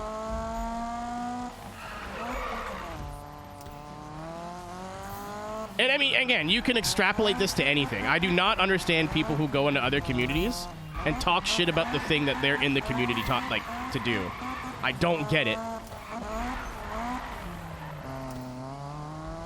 Don't feel like they're winning something? Absolutely. Like the sentence, your opinion is wrong, is an oxymoron. Hey, your objective thing, incorrect. So now what you're saying is my objective thing is subjective. Like, I get that I went to school for words, but that doesn't sound that complicated to me. Yeah, it's everywhere. And it doesn't help that the internet, in the state that it's in, has made it really easy to go looking for an argument.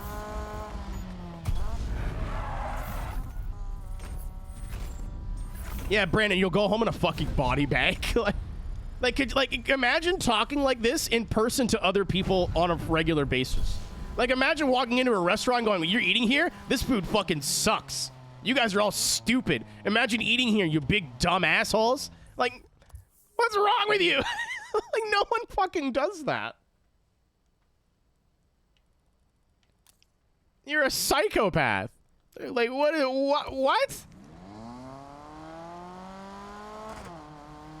Also, Murrow, you're entirely true.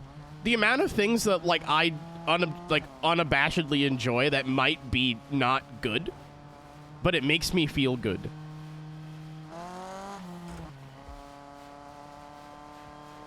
Like, it is okay to be like, hey, this thing is flawed, but I enjoy it. Like my penis. It's not very big. It's got a weird angle to it. It doesn't perform like it used to. But pee comes out of it, and I think that's pretty cool. He's pulling his cock out. Which way does it curve? For Dale, baby! We're going left!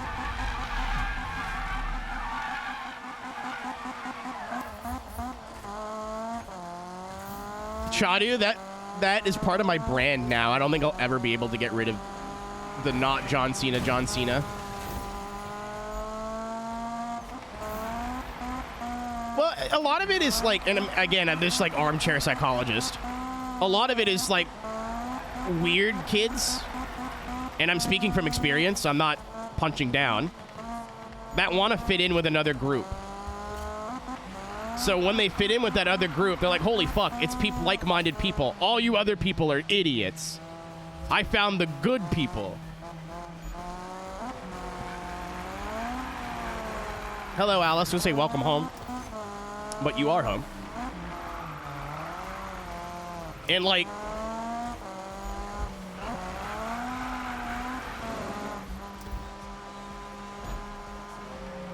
again, I must stress that I know Tom made a joke, but I said this earlier. Using "that's my opinion" to just be hateful, that's not an opinion. I'm strictly speaking of like art and related things.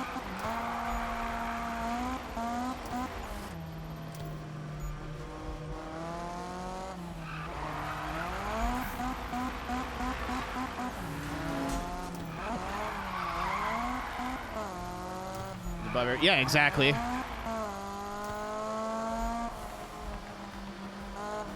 Which is funny because a lot of the time when you call people out on that behavior, they'll go, no, it's you. I can't believe there is a non-zero group of people that turned no you into an actual argument tactic. Just verbose. Where tube? Cat!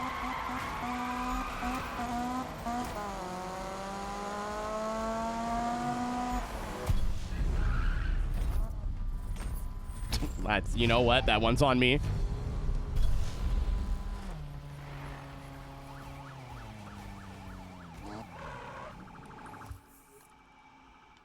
Oh my god, this map is so annoying. Driving a Porsche, I think it scales to like the performance of the car, and I have this car fully upgraded.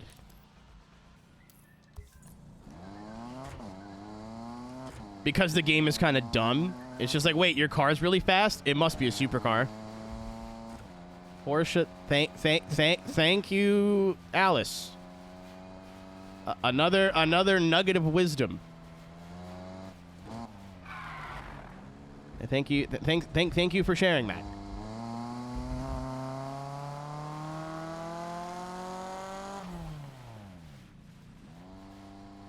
How do I get on the highway?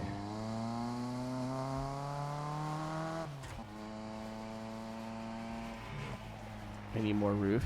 Dude, that's like not a hot take, but that certainly is not a cold take. Having Porsche available in every video game now is really cool, especially if you grew up in the exclusivity era. However, having like roof and Gambala and all that other shit also equally as cool.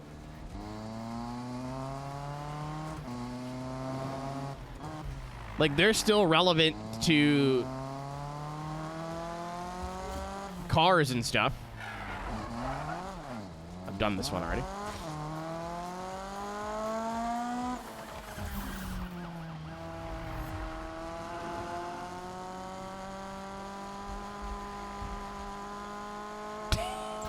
It's a team, but god damn it.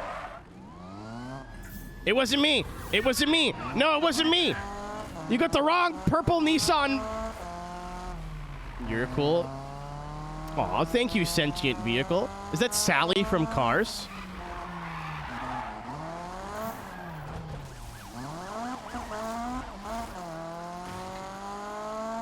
I gave him the old razzmatazz. You'll never find me here.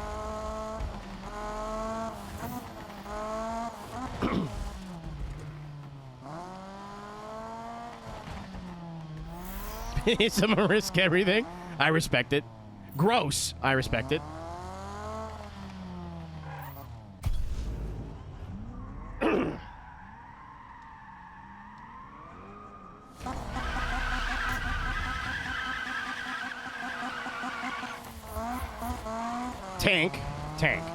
Tank catapult.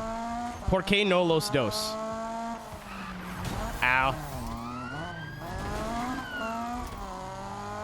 Why not both?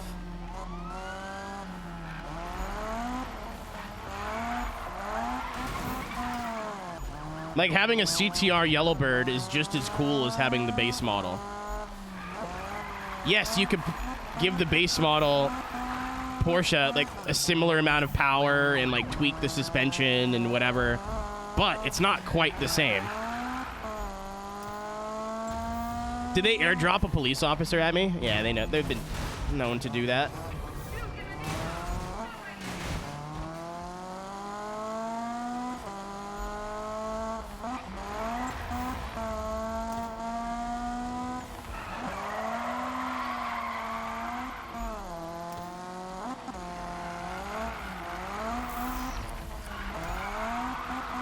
I mean, isn't coach building as a fad kind of going away anyway? Like,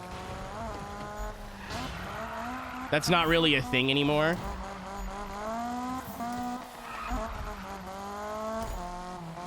Oh, well, Alpina, I'm dumb. Alpina is definitely still a thing. I know it costs extra and it's more licensing and whatever, but also, fuck you. I paid $100 for this piece of plastic. Put some extra shit in it.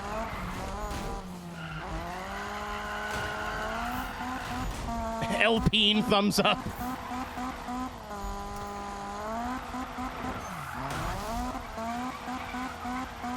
Like the Callaway C4 Corvette, one of the coolest cars in the world.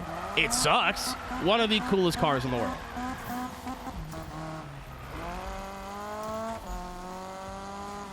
The Sledgehammer, yeah. You could put a C4 in a game, give it a million bajillion horsepower, and go, look, it's the same thing. But it really isn't, though. Like, it is, but it's not. But it is, but it isn't. But it is, but it's not, really.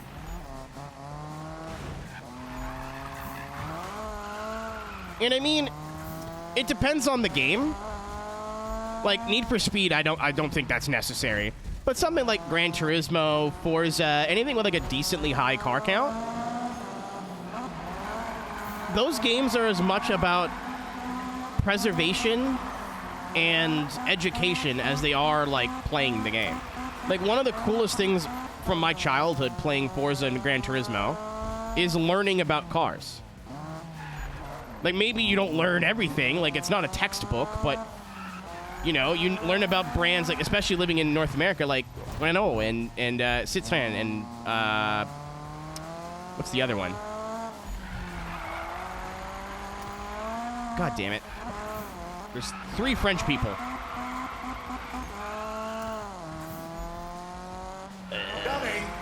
Peugeot, thank you. And you're like, oh, these are race cars? That's kind of cool. Or like, how many of us knew what the fuck JGTC was before playing Gran Turismo 2? You know what I mean? You have an opportunity to preserve and educate future generations about this kind of stuff, or it's really cool to the people who do know. Charles Peugeot 405 at Citron. It's a deep cut. Like, I'm not saying every game has to be GT levels of intricate, where it's like, hey, here's literally 3,000 words on the history of this brand. But even just having the car in the game, especially now when the entirety of human history is on your phone. I don't know. I think yeah. I feel like I'm preaching to the choir here, but still. It's my turn on the Yap box.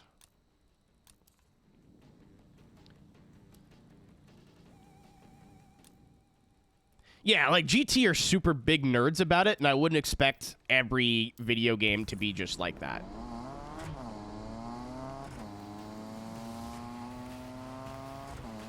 It'd be cool, but I don't think it should be an expectation, you know what I mean? But like, how many people here, it doesn't have to be from Gran Turismo, but from a video game, learned about a racing series or a car that they didn't know about before that they like now? I wouldn't have known about the Skyline if it wasn't for Gran Turismo. I am a unfortunate Nissan head now.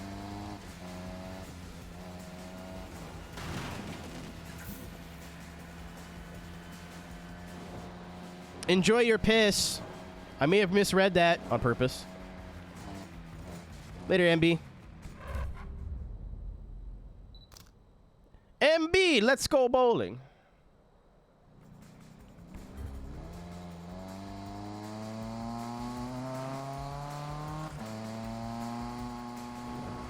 You need to try building their own cars. That's in like Vanilla GT2, isn't it? Actually, that car is in... Oh, no, not the Angel. It's not the Angel I'm thinking of. I was like, it's in Gran Turismo or Forza 2. No.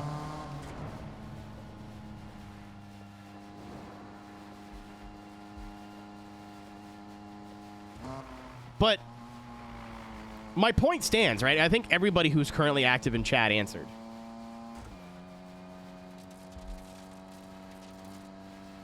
TRX new one, that's what it's called now.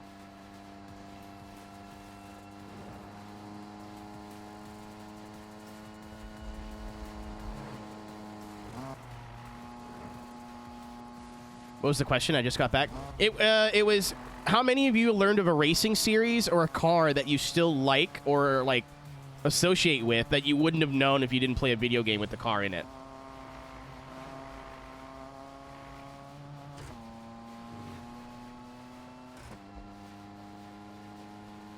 Like, the big ones for me were a lot of Japanese-specific Nissans, Super GT or JGTC. Even now with iRacing Super Formula, like I knew of Super Formula, but wasn't really that interested in it. But I know a little bit more about it now. Stock Car Brazil. V8 Supercars, I wouldn't have known if it wasn't for video games. Obviously now with the internet, that doesn't quite mean the same, but...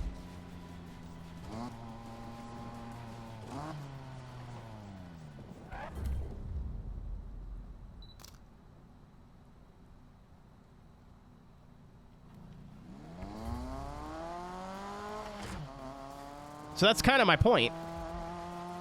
The Nike, yeah, the one that came out 3 years ago. But that's kind of my point, right? Like, when every racing game now has the same more or less car list from big brands, you're like, oh, that's kind of... You know, like, yeah, I understand that everybody can get the Porsche license, but throw in the fucking CTR Yellowbird, because some 14-year-old goober has never heard of that car before, and they're going to go look up the lap time and go, wow, this is fucking amazing. Holy shit, what's this Nürburgring thing? Like, I know like the sample group here is a little bit biased, but my point stands.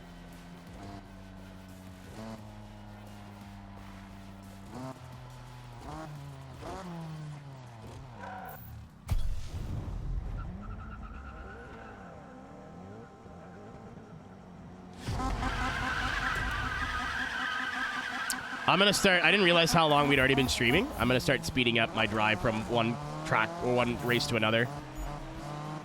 I just like wasn't in a rush, so I'm like, I don't know. We just cruising.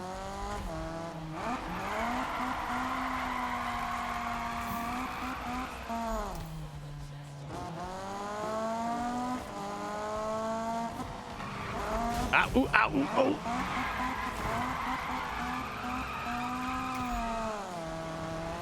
I saw that character's name was Ashley driving an FRS with a wing on it, and I thought it was Stephanie at first. I'm so proud of that girl.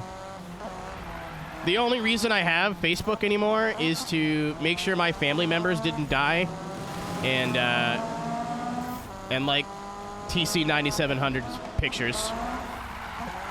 That's it.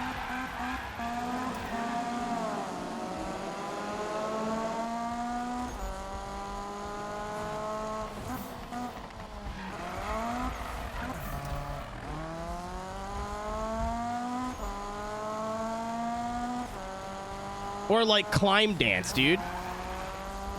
And I'm just saying shit that I know. I'm sure that there's gonna come a time, especially now that he's passed, where having like the Hoonicorn in a game, someone is gonna go, who's this Ken Block guy? From them in a minute. I follow her on, well, we're friends on Facebook. I don't really like see her post much on like Instagram, and her content really isn't my cup of tea.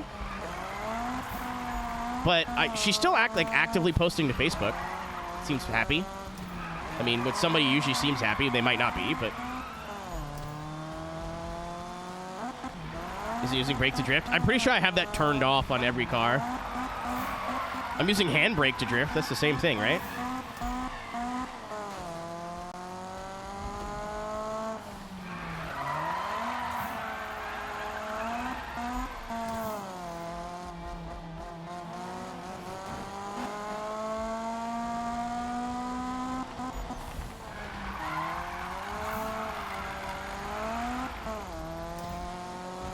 Yeah, I remember Steph posting a lot more to Facebook, but her comment section wasn't very nice, and she kind of expected that.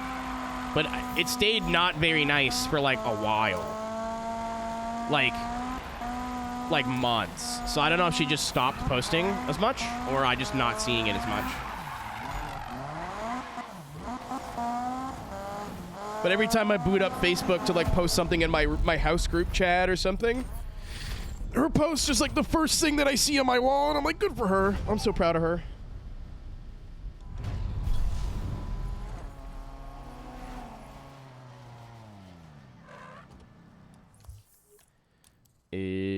Sinner's Peak. Everyone jacks off up here. There's gotta be... No, I probably got everything in this little cluster. Drift like a panther. That's still so cool. Theo could stop making videos tomorrow, and I'm sure he'd still look back at that every once in a while and go, that's so cool.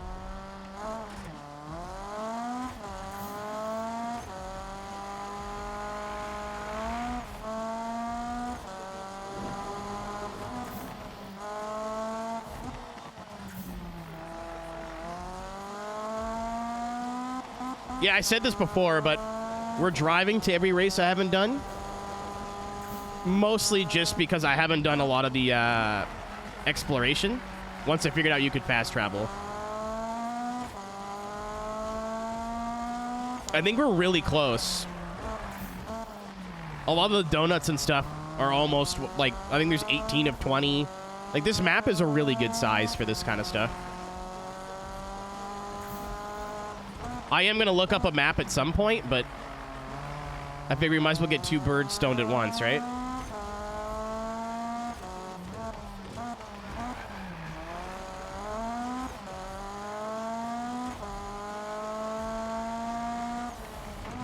Also, there is going to be a future, and this will make everybody feel old, where there's kids that go, what's this Top Gear thing? Who are these three old dudes?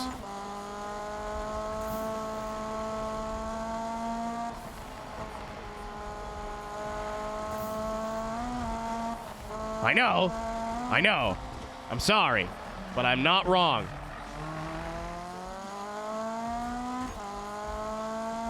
Isra, that's my point exactly. How many younger kids do you think are seeing cheap car challenges for the first time? Going, what is this?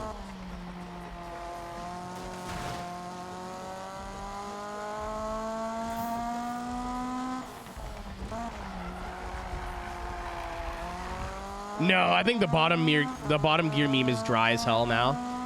It's still funny, but it just isn't dank anymore, if that makes sense. Like, the guy doesn't make them anymore, rightfully so. The joke is old. It's funny, but it's hard I don't know how to explain it.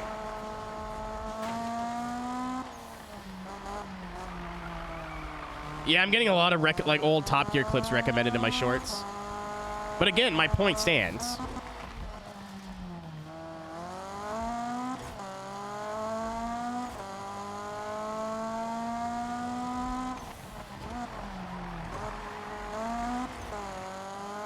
We all grew up with it. Zoomers didn't. Honestly, I would say if you're like in your late teens, early 20s, you missed the best of that trio.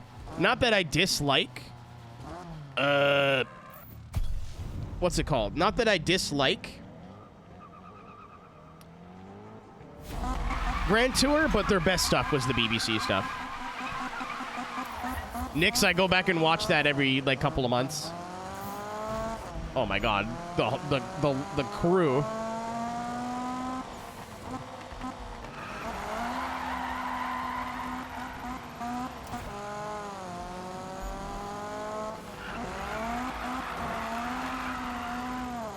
Not getting into cars like we did. You never know. Like, that's like the average. No.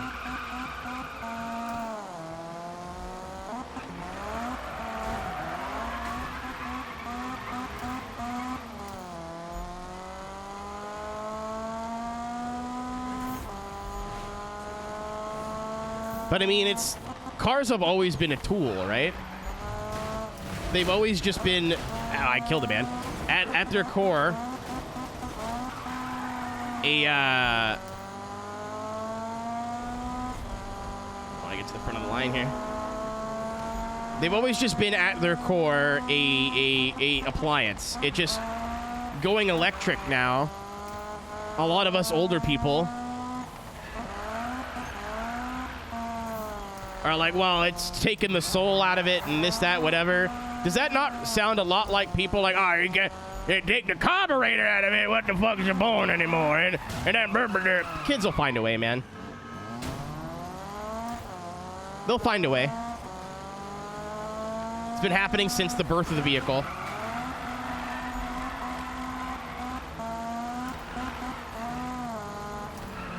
Just instead of going, oh, cars died in the 60s, we're going, cars died in the 90s.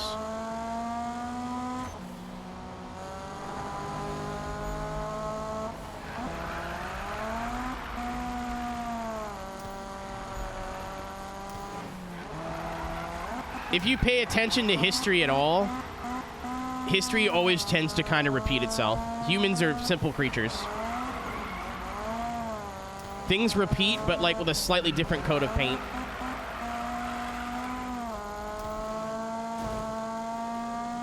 Dude, I think, Nix, the best example of that was Bugatti's new, like, whatever the fuck they're doing now. Simply stupid. Don't talk about my friend like that. I don't like that. It hurts my feelings. But what's the new Bugatti mega death kill thingamajig that they have right now?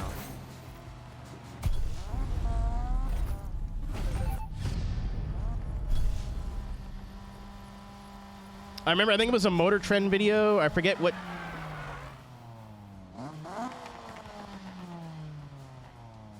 Casserole. That's what it is. That's canon. But they were like, we have production cars that go 300 miles an hour now. What do you want? What more do you want? There's electric cars that accelerate to 60 in under a second now. Like pushing the boundaries of speed is kind of, we're at a point now where like we could go further, but should we? Is it the tourbillon? Is that what it is? I like the wrong answers only joke, but I would like to know what the right answer is actually.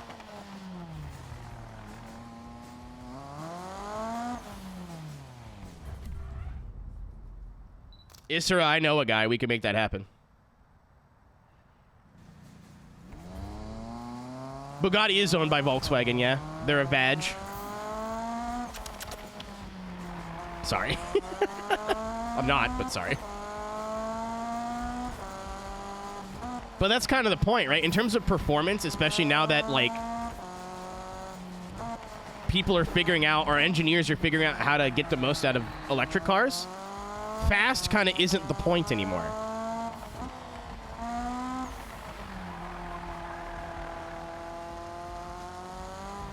Like, we've kind of reasonably crossed every performance threshold with production vehicles without, like, going, like reaching the point of unnecessary, if that makes sense.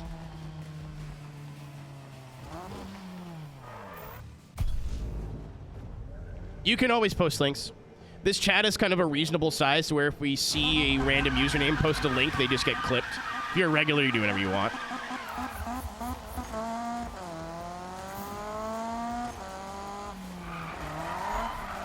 I appreciate you asking, but this is permission for now and in the future.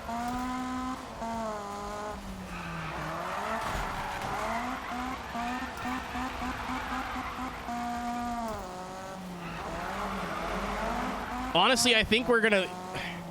This could just be me coping, but I think for the next, like, maybe 10 years, this will be the final golden age of the combustion engine. Because it's not about how fast you can go now.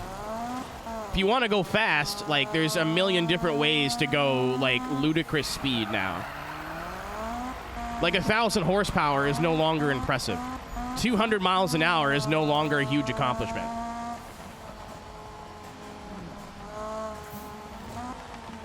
It's about how cars make you feel.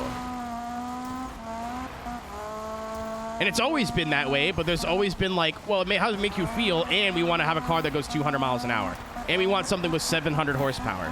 Like, all of those statistics have been shattered into the ground to the point where it just, they don't mean anything anymore.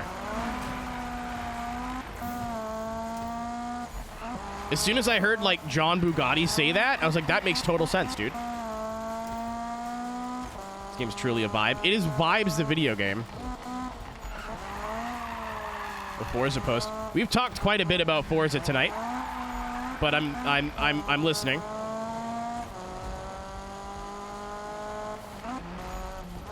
And like, we are, electric cars aren't really the thing, right? That's scary. It's autonomous transportation that I think is gonna be like the real problem. And it makes sense, right? I don't think people actually like driving in the to commute. I don't like fucking sitting in traffic, blowing my kneecap out with the clutch pedal. If I could just get in something and it takes me where I want to go and then I park it, perfect. In terms of just a daily, like as a means of transportation.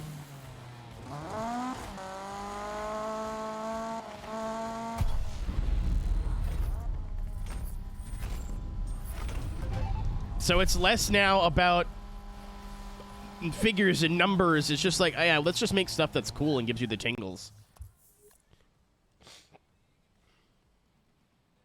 Thank you, Nick.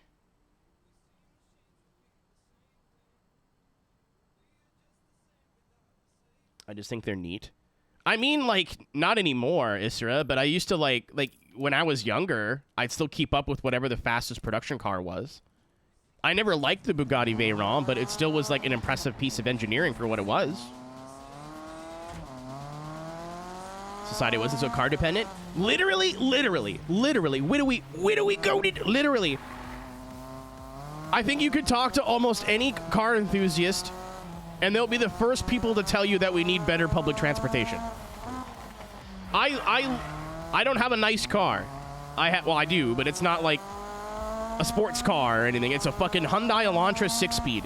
It is John Carr to a T. I would fucking love if I didn't have to drive everywhere.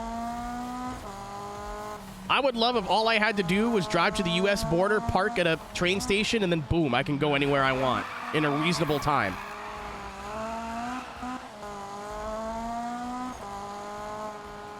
Too many cool people. Every group of people needs their small dick friend. I offer my services for a low budget.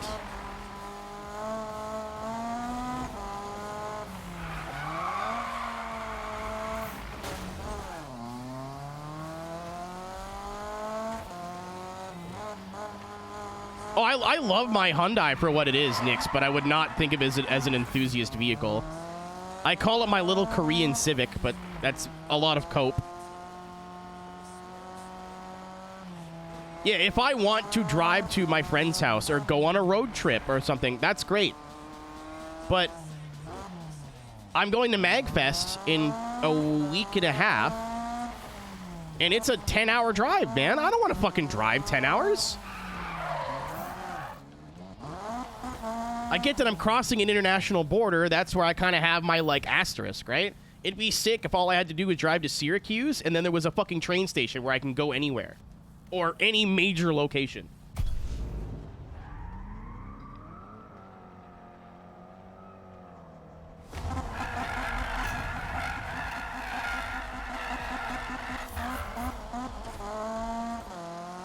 Like, the interstate system in America is incredible, but at the same time,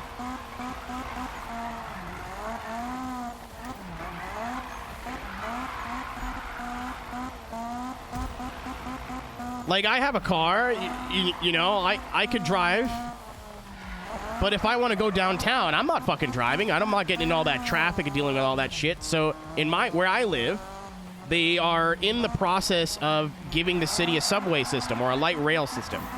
It's not perfect, and it won't be because it's pretty new. It's 2015 or 17 or 18 it opened. Maybe even like later than that. So it's got its flaws. But I love the idea now that I can drive my car 2 minutes, park it at the nearest train station, and then go almost anywhere in the city.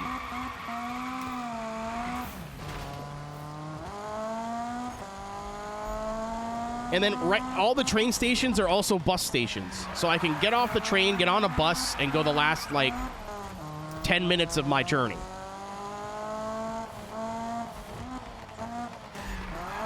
I got you, Gail, but it's the options. It's the option. Some people will still drive for whatever reason. But, like, having just spent a lot of time in Boston, holy fuck, what are we doing? How does a city that big have a public transportation system that's that shit? Like, there are trains that go from all the, like, the suburbs to the city. They cost $1 million. It's like $30, dude. And if you do want to drive, it's $80 to park anywhere. Like, it's you have to drive, but if you drive, fuck you. I don't get it. I went to downtown Boston, dropped Cisco off to pick up a rental car, and drove out, and I thought I was gonna fucking die.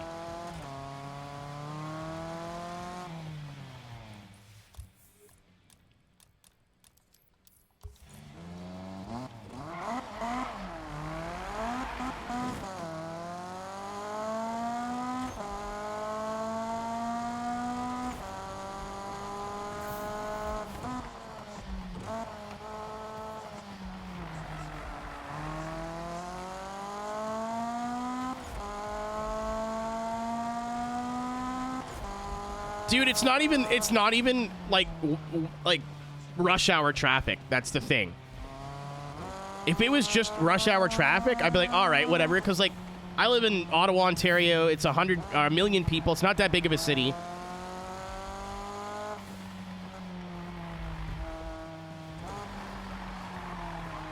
But it's still, you still get traffic, like, at 8 a.m. and about 5, 6 o'clock.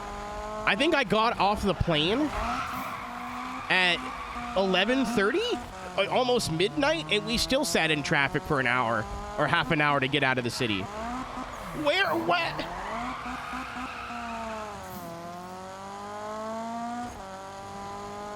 Worst case Ontario. That's me. I'm talking about Boston, by the way, where it was midnight traffic. Not here. After like 6 o'clock, there's nobody on the highway. Everybody's at home.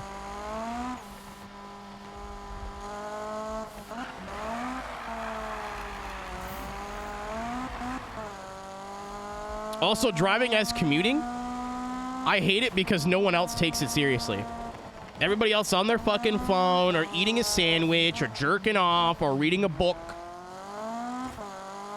I'll just change lanes now. Fuck it.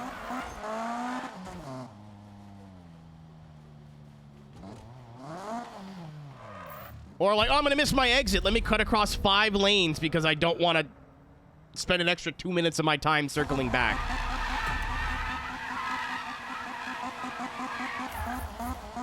You are describing my mother, Car. She buys big trucks because she likes them. I remember she's like, oh, well, you know, we need a big vehicle for the kids. I'm like, because she's a grandmother now. My brother has like 3 kids. 4 kids? 3 kids? Kids. And she takes care of them a lot. Or her and Grandpa. Copy. And I was like, well, what? You could just get like a 4-door sedan for that or an SUV. You don't need a truck, like a pickup. It's like, yeah, well, we have our like, she has like a glamping trailer out in Manitoulin Island. She says, what if we need to tow that? And I'm like, yeah, what if you need to tow that? She's like, yes, that's why I have the truck. I'm like, okay, so how many times have you towed that trailer since you've owned your truck? None. I'm like, and what happens if you do need to tow it? He goes, we call somebody. I'm like, well, there you go. It was like a 10-minute back and forth with her, and she's like, I just like them. I like the high seating position. I like it. I'm like, okay, that's all I had to say. Most people don't do that. But even now, like, new trucks are basically fucking SUVs with a box. Especially up north, too. They're a family vehicle. More towing capacity, more, like, capacity in the bed than it would be in the trunk. They're huge. Especially, like, where I grew up, too. If somebody makes a little bit of money, they're not going to buy a BMW. They go buy in, like, a brand new Ford or Chevy or Dodge truck. That's a lot more practical.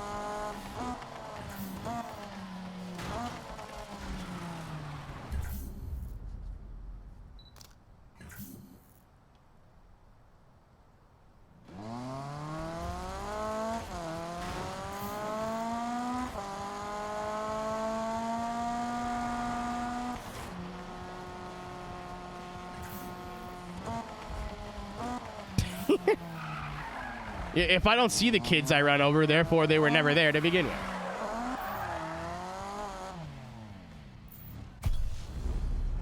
When do we have Utes? Chicken tax.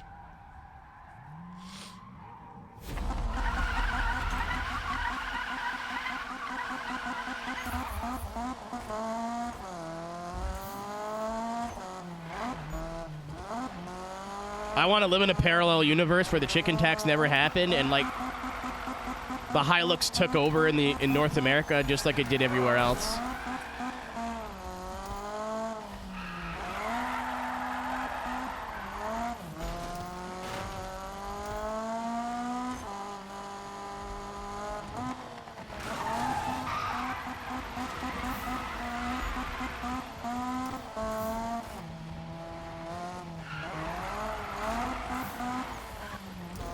Utes, yeah.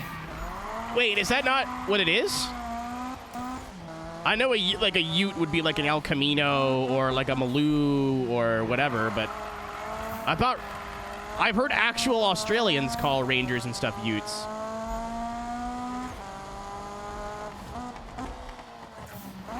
Oh, okay, today I learned.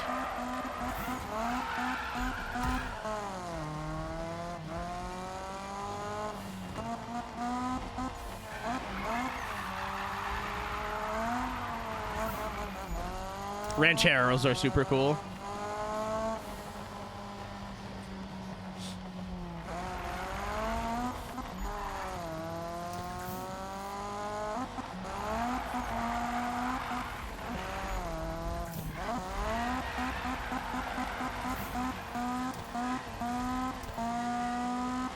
The Santa Fe, isn't the Santa Fe fucking huge? Like it's just a big square now? Or am I thinking of a different Hyundai?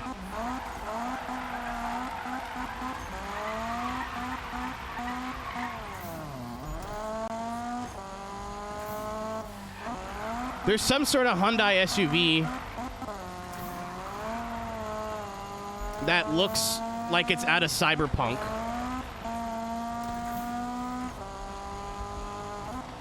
Oh, car, you're thinking of Santa Cruz.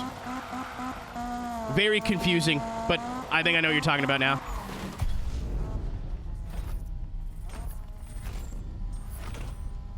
Honestly, the last one I can really think of that was legit is the Baja, the Subaru Baja. You know, down in the Baja, they don't have the same rules as they do up here. They have regulations, not laws. You can build as high as the sky. That's why I'm there 300 days of the year. I don't like Hulk Hogan very much.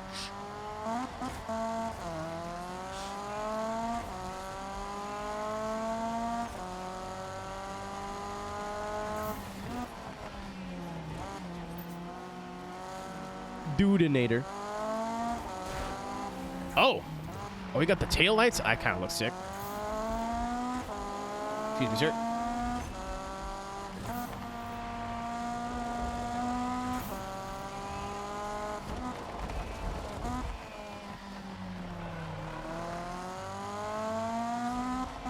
It was a Jesse Ventura impression.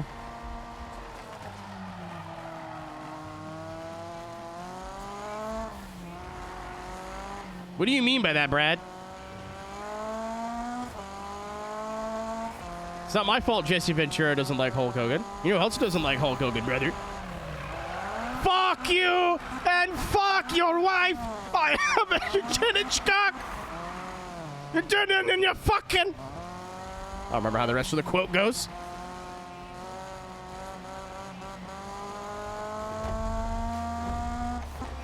Two levels away from the end of the game. Or the end of the living system.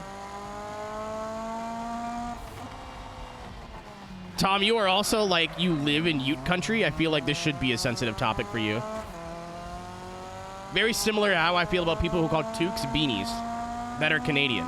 You're in America, it's whatever. You call it whatever. If you're Canadian, you call it a beanie, get out.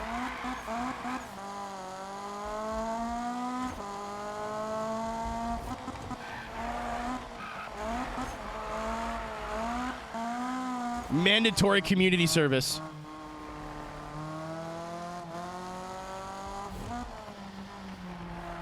Or, oh, it's poutine. What is it? Oh, you know, fries, nacho cheese, jail, prison. A town of cinnamon. Is that where the challenge came from? Thanks for the follow.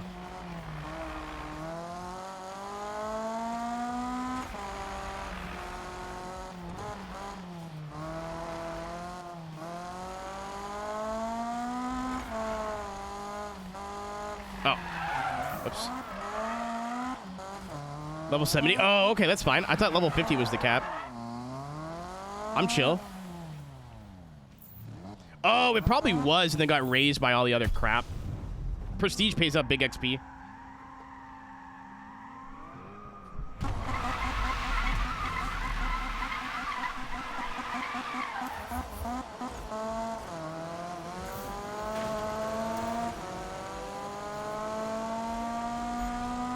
Brad, you're right, but for the purposes of this metaphor, you're wrong.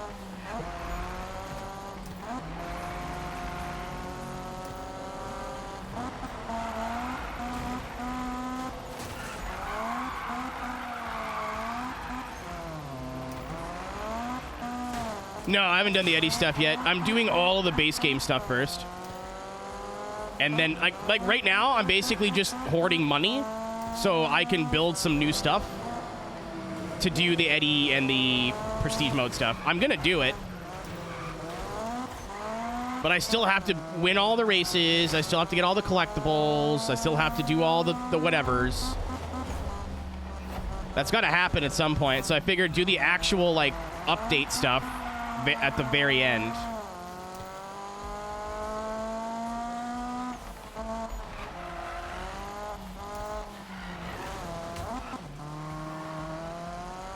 Missed. And starting Fox body. Okay. So the Eddie's challenge stuff isn't that bad, is what I'm getting out of that.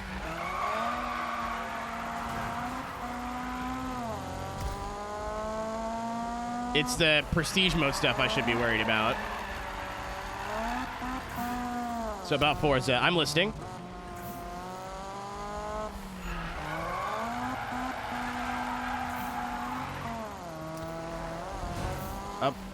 Uploaded a voice with a landscape. What if we just leave? Well, what the fuck does that mean, brother? We could stay, or maybe we'll leave, dude. Who knows? Ah, my asshole. I need that. I need that to poop.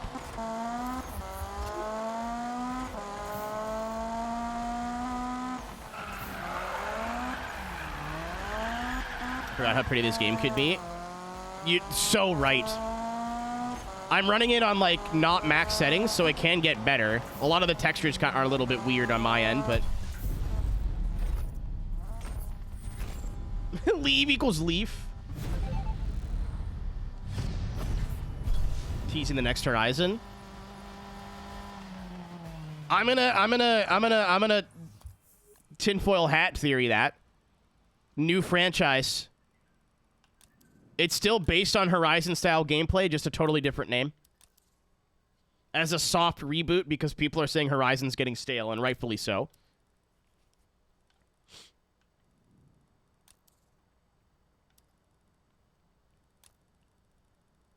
That's my I'm a little crazy theory. But it's just a theory.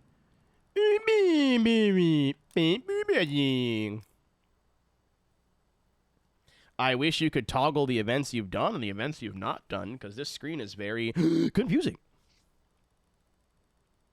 I've done all the wiggly ones. Make like a tree and fuck off. I, too, have watched Trailer Park Boys.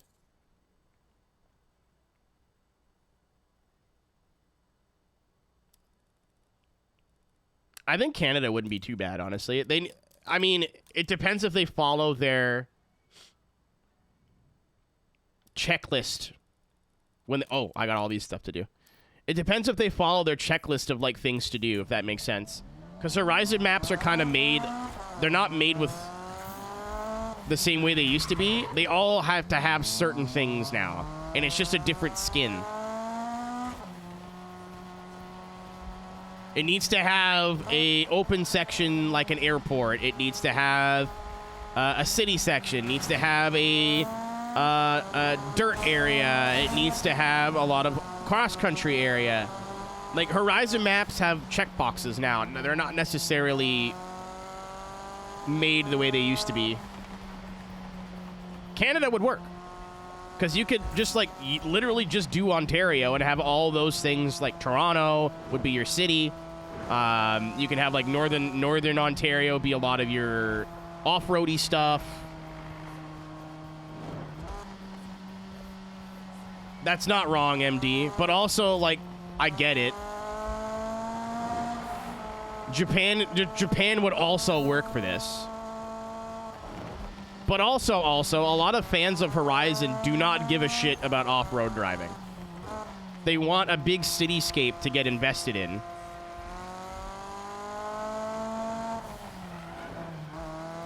Did you go to Ontario? Do you want a fucking tussle, bud?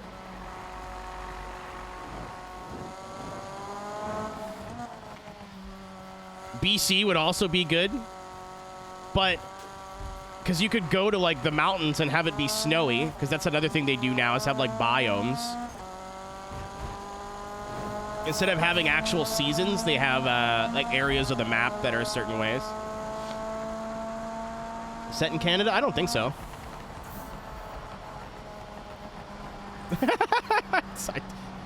I apologize for my out, boys. BC's a better pick, though. Brad, you're right.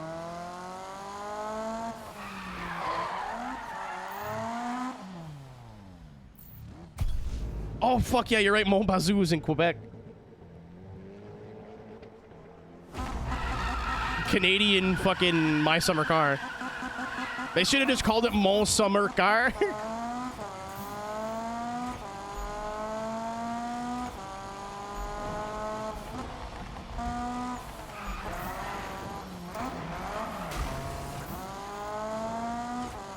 Ow.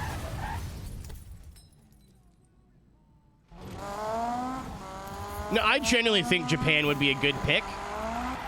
And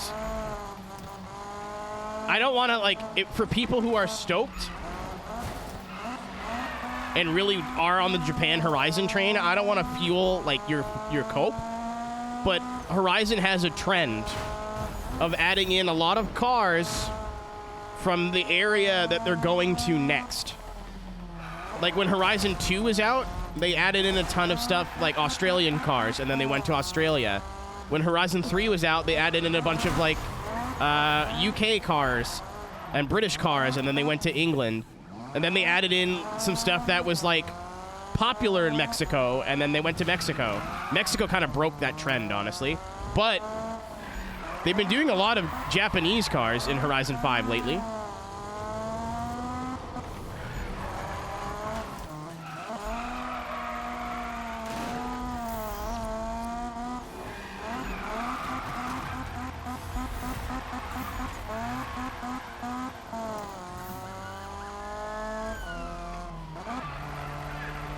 But much like when I said to... Oh my god! Boing.mp3.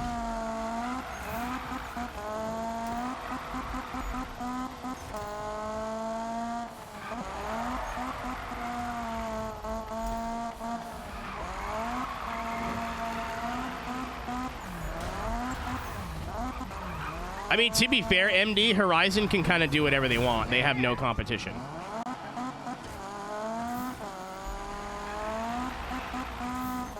Other than the crew, I guess.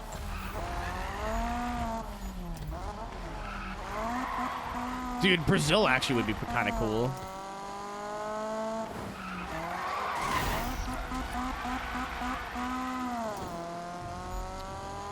Car, I hope it's something good. I hope it's not the obvious and like, hey, by the way, Forza's a dead franchise now. Thanks for all the, like, the love and the laughs. As much as I have, like, not nice things to say about modern Forza games, especially Motorsport, but both games, honestly, it's not because I hate the franchise and I want it to die. It's because I did spend 10 years of my life playing this fucking game, and I do want to see it thrive. It just isn't at a point where, like, it's like watching your kid go to college and, like, be financially independent. It's like, yeah, you're not my problem anymore, but I still want to see you do well.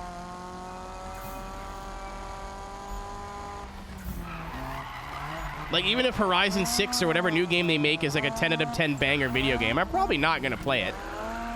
And if I do, it'll be like a little bit, or like offline in my own time. It'd be nice to have a video game I can play for fun again.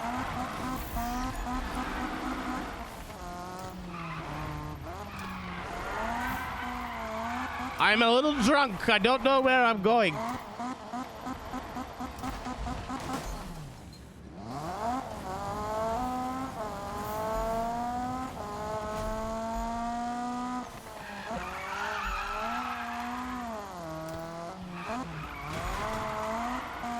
But I don't want to see them die. Like, I think Motorsport's definitely rip in peace. That was certainly something that just happened.